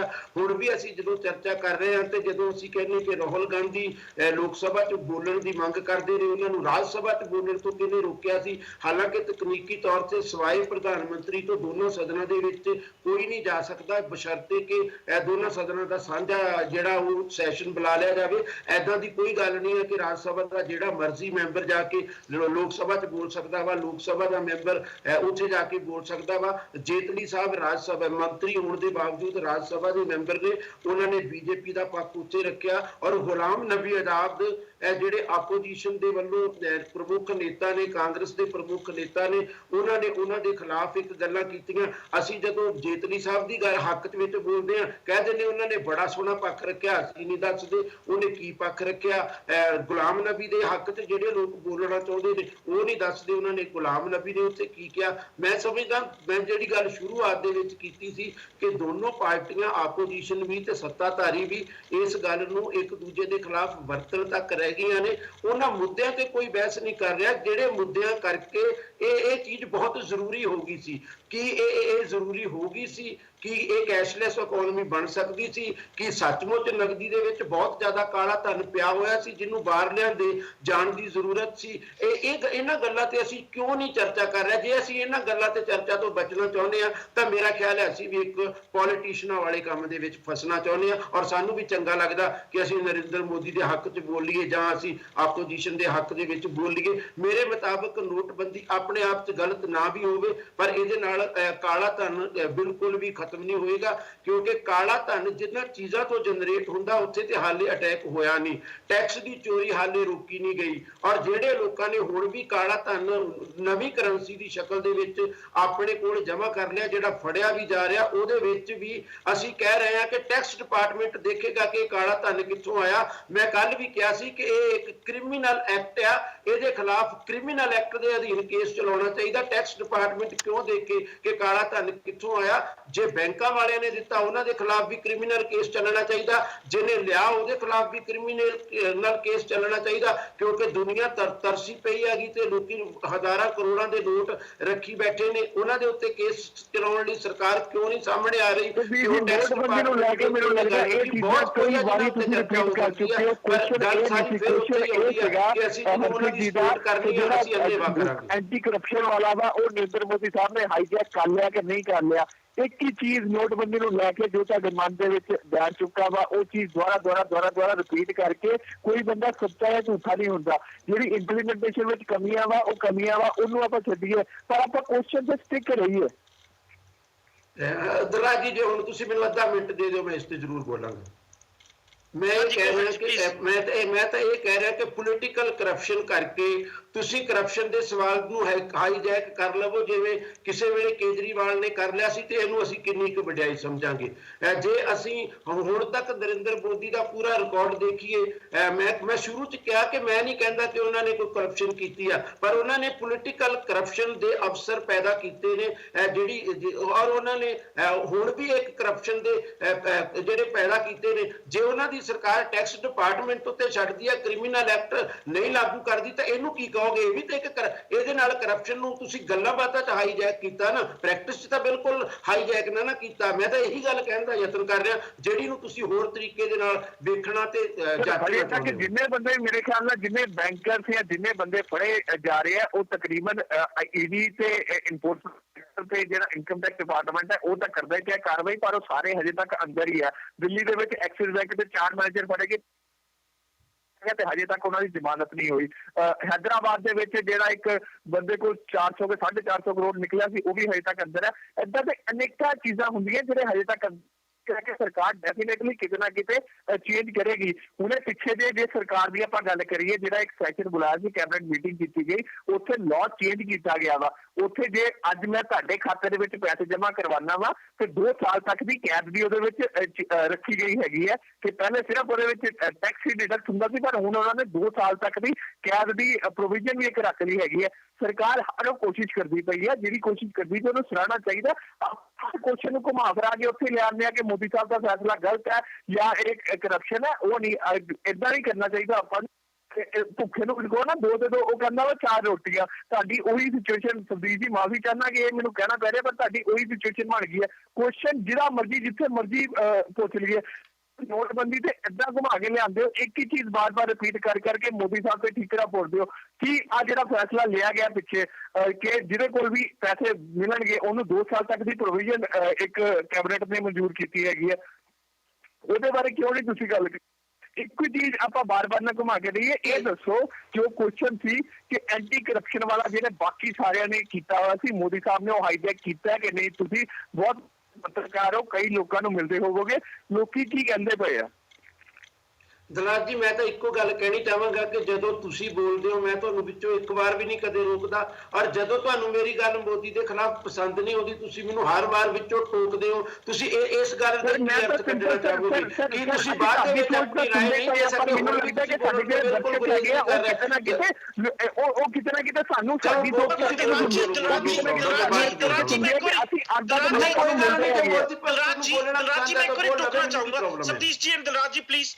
ਮੈਂ ਇੱਕ ਵਾਰੀ ਟੋਕਣਾ ਚਾਹੂੰਗਾ।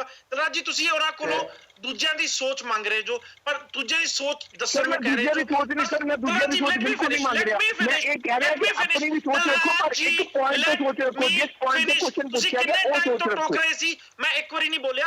ਲਿਸਨ ਟੂ ਮੀ ਨਾਓ।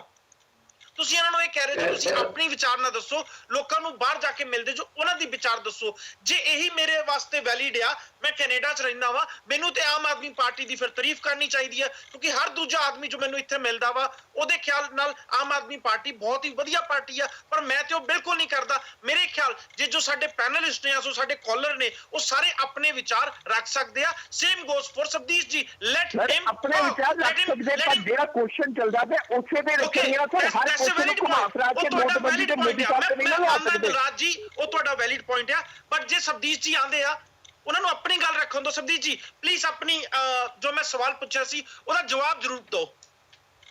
ਹਰਪ੍ਰੀਤ ਜੀ, ਮੈਂ ਤਾਂ ਸ਼ੁਰੂ 'ਚ ਇੱਥੋਂ ਗੱਲ ਕੀਤੀ ਸੀ ਕਿ ਮੈਂ ਨਹੀਂ ਕਹਿ ਰਿਹਾ ਕਿ ਪ੍ਰਧਾਨ ਮੰਤਰੀ ਪੋਲੀਟੀਕਲੀ ਉਹਨਾਂ ਨੇ ਕੋਈ ਕਰਪਸ਼ਨ ਕੀਤੀ ਆ, ਪਰ ਮੈਂ ਇਹ ਕਹਿ ਰਿਹਾ ਕਿ ਉਹ ਪੋਲੀਟੀਕਲੀ ਕਰਪਟ ਫੈਸਲੇ ਲੈਂਦੇ ਨੇ। ਮੈਂ ਇਹ ਗੱਲ ਕਹੀ ਆ, ਔਰ ਹਾਈਜੈਕ ਜਦੋਂ ਉਹ ਕਰਦੇ ਨੇ ਮਸਲੇ ਨੂੰ, ਉਹਦੇ 'ਚ ਵੀ ਉਹਨਾਂ ਦੀ ਪੋਲੀਟੀਕਲ ਕਰਪਸ਼ਨ ਸਾਫ਼ ਨਜ਼ਰ ਆਉਂਦੀ। ਮੈਂ ਇਹੀ ਗੱਲ ਕਹਿਣ ਦਾ ਯਤਨ ਕੀਤਾ। ਤੁਸੀਂ ਕਹਿੰਦੇ ਕਿ ਉਹਨਾਂ ਨੇ ਹਾਈਜੈਕ ਕਰ ਲਿਆ ਕਿ ਨਹੀਂ, ਮੈਂ ਕਹਿੰਦਾ ਉਹ ਹਾਈਜੈਕ ਕਰਦੇ ਹੋਏ ਕੀ ਨਾਲ ਕਰ ਰਹੇ ਨੇ। ਜੇ ਮੈਂ ਕਹਿੰਦਾ ਕਿ ਉਹਨਾਂ ਨੂੰ ਇਸ ਮਾਮਲੇ ਦੇ ਵਿੱਚ ਇਹ ਨਹੀਂ ਆਹ ਕਰਨਾ ਚਾਹੀਦਾ ਵਾ, ਤਾਂ ਤੁਸੀਂ ਸਵਾਲ ਉਠਾਉਂਦੇ ਹੋ ਕਿ ਇਹ ਕਿਉਂ ਕਰਨਾ ਚਾਹੀਦਾ। ਜੋ ਸਰਕਾਰ ਕਰਨ ਜਾ ਰਹੀ ਆ ਉਹਦੇ ਹੱਕ 'ਚ ਤੁਸੀਂ ਕਿਉਂ ਨਹੀਂ ਬੋਲਦੇ? ਵੀ ਜੋ ਸਰਕਾਰ ਕਰੇਗੀ ਮੈਂ ਉਹਦੇ ਹੱਕ 'ਚ ਬੋਲਾਂਗਾ ਨਾ। ਜੋ ਸਰਕਾਰ ਨੇ ਹਾਲੇ ਕੀਤਾ ਨਹੀਂ, ਮੈਂ ਉਹਨੂੰ ਕਨਸੀਵ ਕਰਕੇ ਮੈਂ ਸਰਕਾਰ ਦੀ ਸਪੋਰਟ ਕਿਵੇਂ ਕਰ ਸਕਦਾ? ਸਰਕਾਰ ਨੇ ਜੋ ਕੀਤਾ ਮੈਂ ਉਹਦੇ ਆਧਾਰ ਦੇ ਉੱਤੇ ਗੱਲ ਕਰਾਂਗਾ, ਆਪੋਜੀਸ਼ਨ ਨੇ ਜੋ ਕੀਤਾ ਮੈਂ ਉਹਦੇ ਆਧਾਰ ਦੇ ਉੱਤੇ ਉਹਦੀ ਗੱਲ ਕਰਾਂਗਾ। ਜਦੋਂ ਮੈਂ ਕਹਿੰਦਾ ਕਿ ਰਾਹੁਲ ਗਾਂਧੀ ਤੇ ਨਰਿੰਦਰ ਮੋਦੀ ਦੋਨਾਂ ਹੱਥਾਂ 'ਚ ਲੱਡੂ ਲੈ ਕੇ ਪਾਰਲੀਮੈਂਟ ਦੇ ਵਿੱਚ ਜਾਣਾ ਚਾਹੁੰਦੇ ਨੇ, ਤੇ ਮੈਂ ਕਹਿਣਾ ਚਾਹੁੰਦਾ ਕਿ ਇਹ ਦੋਨੋਂ ਹੀ ਜਿਹੜੀ ਉਹ ਕਰਪਸ਼ਨ ਕਰ ਰਹੇ ਨੇ, ਪੋਲੀਟੀਕਲ ਕਰਪਸ਼ਨ ਕਰ ਰਹੇ ਨੇ। ਇਹ ਜਾਂ ਤਾਂ ਤੁਸੀਂ ਕਹੋ ਕਿ ਮੈਂ ਰਾਹੁਲ ਗਾਂਧੀ ਨੂੰ ਸਪੋਰਟ ਕਰਕੇ ਨਰਿੰਦਰ ਮੋਦੀ ਨੂੰ ਨੀਵਾਂ ਦਿਖਾਉਣਾ ਚਾਹੁੰਦਾ, ਮੈਂ ਤੇ ਕਹਿ ਰਿਹਾ ਦੋਨਾਂ ਹੱਥਾਂ 'ਚ ਦੋ ਲੱਡੂ ਲੈ ਕੇ ਕਰਪਸ਼ਨ ਕਰ ਰਹੇ ਨੇ, ਔਰ ਮੈਂ ਨਹੀਂ ਸਮਝਦਾ ਕਿ ਏਦਾਂ ਮੁੱਦੇ ਹਾਈਜੈਕ ਹੋ ਸਕਦੇ ਨੇ। ਓਕੇ, ਅਜੀਤ ਜੀ ਹਰਪ੍ਰੀਤ ਜੀ ਔਰ मैं एक्चुअली अजीत जी ਨੂੰ ਇੱਥੇ ਜ਼ਰੂਰ ਮੌਕਾ ਦਊਂਗਾ। ਕਾਫੀ ਲੰਬਾ ਟਾਈਮ ਹੋ ਗਿਆ ਅਜੀਤ ਜੀ ਨੂੰ ਅਸੀਂ ਮੌਕਾ ਨਹੀਂ ਦੇ ਪਾਏ। ਅਜੀਤ ਜੀ ਤੁਹਾਨੂੰ ਮੈਂ ਇੱਥੇ ਜ਼ਰੂਰ ਮੌਕਾ ਦਊਂਗਾ। ਇੱਕ ਪਾਸੇ ਦੇਖੋ ਜੀ, ਇੱਕ ਪਾਸੇ ਤੁਸੀਂ ਕੁਝ ਐਡ ਕਰਨਾ ਕਰਪਸ਼ਨ ਦੇ ਚਾਹੁੰਦੇ ਮੁੱਦੇ ਤੇ, ਓਕੇ ਪਲੀਜ਼ ਗੋ ਹੈਡ। ਸਵਾਲ ਇਹ ਹੈ ਕਿ ਉਹ ਹਾਈਜੈਕ ਕਰਦੇ ਨੇ ਮੁੱਦੇ ਨੂੰ, ਕਿਆ ਉਹਨਾਂ ਨੇ ਇਹ ਕਰ ਲਿਆ ਜਿਹੜਾ ਭ੍ਰਿਸ਼ਟਾਚਾਰ ਦਾ ਮੁੱਦਾ, ਉਹ ਹਾਈਜੈਕ ਕਰ ਲਿਆ? ਦੇਖੋ, ਹਾਈਜੈਕ ਕਰਨਾ ਉਹ ਹੁੰਦਾ ਜਦੋਂ ਤੁਸੀਂ ਕਿਸੇ ਵੈਲਿਡ ਰੀਜ਼ਨ ਤੋਂ ਬਿਨਾ ਕੋਈ ਗੱਲ ਕਰਦੇ ਹੋ।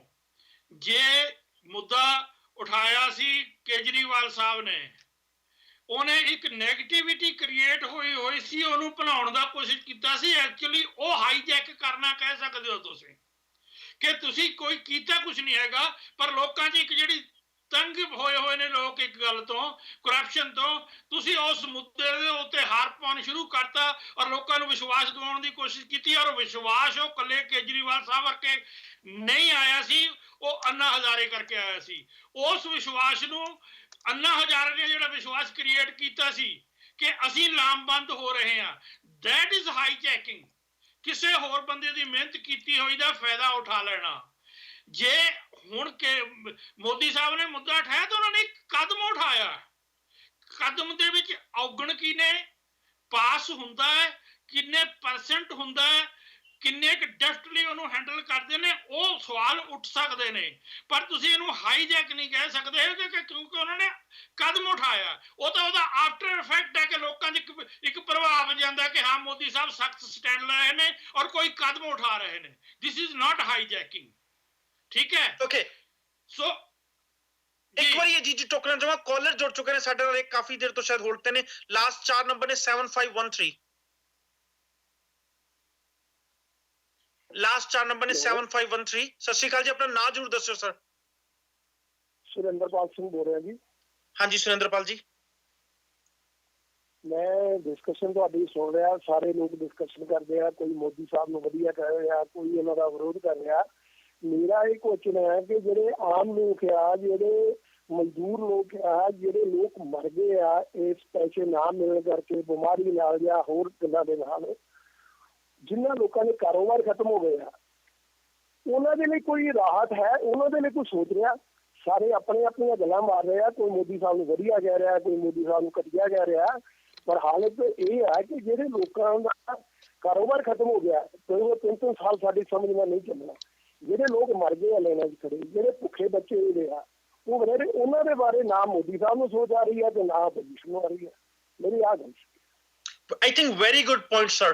ਮੈਂ ਜਦੋਂ ਵੀ ਅਸੀਂ ਸਾਡੀ ਇਹ ਬਹਿਸ ਹੁੰਦੀ ਆ, ਇੰਟਰਨਲ ਡਿਸਕਸ਼ਨ ਵੀ ਹੁੰਦੀ ਆ, 100 ਤੋਂ ਜ਼ਿਆਦਾ ਲੋਕ ਮਰ ਚੁੱਕੇ ਨੇ। ਭਾਵੇਂ ਇੰਡੀਅਨ ਪ੍ਰਧਾਨ ਮੰਤਰੀ ਸਟੇਜ ਤੋਂ ਜਿੰਨੀਆਂ ਵੱਡੀਆਂ ਗੱਲਾਂ ਕਰਨ, ਪਰ ਕੀ ਕਦੀ ਇਸ 100 ਲੋਕਾਂ ਦੀ ਹੱਤਿਆ ਵਾਸਤੇ ਮਾਫੀ, ਇਸ 100 ਲੋਕਾਂ ਦੀ ਮ੍ਰਿਤੂ ਵਾਸਤੇ ਮਾਫੀ ਮੰਗਣਗੇ, ਜਾਂ ਸਿਰਫ ਡੀਮੋਨੇਟਾਈਜੇਸ਼ਨ, ਇਕਨੋਮੀ, ਬਲੈਕ ਮਨੀ, ਕਰਪਸ਼ਨ ਤੇ ਗੱਲਾਂ ਕਰਾਂਗੇ? ਚਾਹੇ ਅਜੀਤ ਜੀ ਤੁਸੀਂ ਜਿੰਨਾ ਮਰਜ਼ੀ ਇਸ ਚੀਜ਼ ਨੂੰ ਕਹੀ ਚੱਲੋ ਕਿ ਇਹ ਲੋਕਾਂ ਦੀ ਹੱਤਿਆ ਕਿਉਂ ਹੋਈ, ਇਹਦਾ ਪਤਾ ਕਰਨਾ ਚਾਹੀਦਾ, ਪਰ ਕਿਤੇ ਨਾ ਕਿਤੇ ਇਹਨਾਂ ਲੋਕਾਂ ਦੀ ਹੱਤਿਆ ਨੋਟਬੰਦੀ ਕਾਰਨ ਹੋਈ ਆ।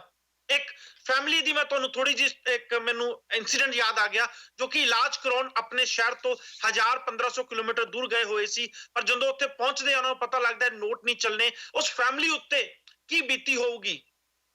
ਇਦਾਂ ਦੇ ਅਣਗਿਣਤ ਹੀ ਐਗਜ਼ਾਮਪਲ ਹੋਣਗੇ। ਉਹਨਾਂ ਵਾਸਤੇ ਕੌਣ ਰਿਸਪੌਂਸੀਬਲ ਆ? ਹਰਪ੍ਰੀਤ Actually, ਅਜੀਤ ਜੀ ਦਿਲਰਾਜ ਜੀ ਮੁੱਦੇ ਤੇ ਚਰਚਾ ਕਰ ਰਹੇ ਸੀ ਤੇ ਮੈਂ ਗੱਲ ਇਹ ਕਿਹਾ ਸੀ ਕਿ ਇਹ ਨੋਟਬੰਦੀ ਨਹੀਂ, ਇਹ ਇੱਕ ਤਰ੍ਹਾਂ ਨਾਲ ਕੰਮਬੰਦੀ ਵੀ ਹੈ। ਤੁਸੀਂ ਇਸ ਕੰਮਬੰਦੀ ਦੇ ਨਾਲ ਜਿਹੜਾ ਲੋਕਾਂ ਦਾ ਨੁਕਸਾਨ ਹੋਇਆ ਉਹਦੇ ਉੱਤੇ ਚਰਚਾ ਕਰਨੀ ਚਾਹੀਦੀ ਹੈ। ਕਿਉਂ ਮੌਤਾਂ ਕਰਾਉਣੀਆਂ ਨੇ? ਕਿਉਂ ਬਾਰਡਰ 'ਚ ਲੋਕ ਲੜਾਈ ਲੜ ਰਹੇ ਨੇ? ਕਿਉਂ ਬਾਰਡਰ ਤੇ ਫੌਜਾਂ ਖੜੀਆਂ ਨੇ? ਹਰ ਇੱਕ ਚੀਜ਼ ਦੇ ਦੁਖਦਾਈ ਪੱਖ ਹੈਗੇ ਨੇ, ਔਰ ਜਿਨ੍ਹਾਂ ਨੂੰ ਦੁਖਦਾਈ ਪੱਖ ਝੱਲਣਾ ਪਿਆ ਹੈ ਉਹਨਾਂ ਨੂੰ ਹੀ ਪੁੱਛਿਆ ਜਾਣੀ ਹੈ। ਉਹਨਾਂ ਦੀ ਜ਼ਿੰਦਗੀ ਉਹਨਾਂ ਪਰਿਵਾਰਾਂ ਦੀ ਖਰਾਬ ਹੁੰਦੀ ਹੈ, ਪਰ ਤੁਸੀਂ ਕਿਹੜੇ ਚੀਜ਼ ਨੂੰ ਕਰੋਗੇ ਇਸ ਗੱਲ ਦੇ ਉੱਤੇ? ਕਾਂਗਰਸ ਪਾਰਟੀ ਅੱਜ ਤੱਕ ਬੰਗਲਾਦੇਸ਼ ਬਣਾਉਣ ਦਾ ਆਪਣੀ ਛਾਤੀ ਠੋਕ ਰਹੀ ਹੈ, ਪਰ ਉਹਦੇ ਵਿੱਚ ਲੋਕ ਕਿੰਨੇ ਮਰੇ ਸੀ ਕਿਸੇ ਨੇ ਪੁੱਛਿਆ ਜਾ ਕੇ? ਹੁਣ ਤਾਂ ਕਈ ਵਾਰੀ ਕਰੋੜ 50 ਲੱਖ ਦਿੱਤਾ ਜਾਂਦਾ, ਜਦ ਤਾਂ ਪੈਨਸ਼ਨ ਵੀ ਮਸਾਂ ਦਿੰਦੇ ਸੀ, ਪਰ ਅੱਜ ਵੀ ਛਾਤੀ ਠੋਕੀ ਜਾ ਰਹੀ ਹੈ। ਕਿਆ ਤੁਸੀਂ ਉਹਨਾਂ ਗੱਲਾਂ ਨੂੰ ਨੇਗੇਟ ਕਰ ਦੋਗੇ? ਮੈਂ ਕਹਿੰਦਾ ਜਿਹੜੇ ਦੁਖੀ ਹੋਏ ਨੇ ਉਹਨਾਂ ਨੂੰ ਕੰਪਨਸੇਸ਼ਨ ਮਿਲਣੀ ਚਾਹੀਦੀ ਹੈ। ਜੇ 100 ਬੰਦਾ ਮਰਿਆ ਤਾਂ ਸਾਰੇ ਮੁਲਕ 100 ਨੌਕਰੀ ਦੇਣੀ ਬਹੁਤ ਵੱਡੀ ਗੱਲ ਨਹੀਂ ਹੈਗੀ, ਪਰ ਇਹ ਗੱਲਾਂ ਤਾਂ ਉਠਾਈਆਂ ਹੀ ਨਹੀਂ ਜਾ ਰਹੀਆਂ।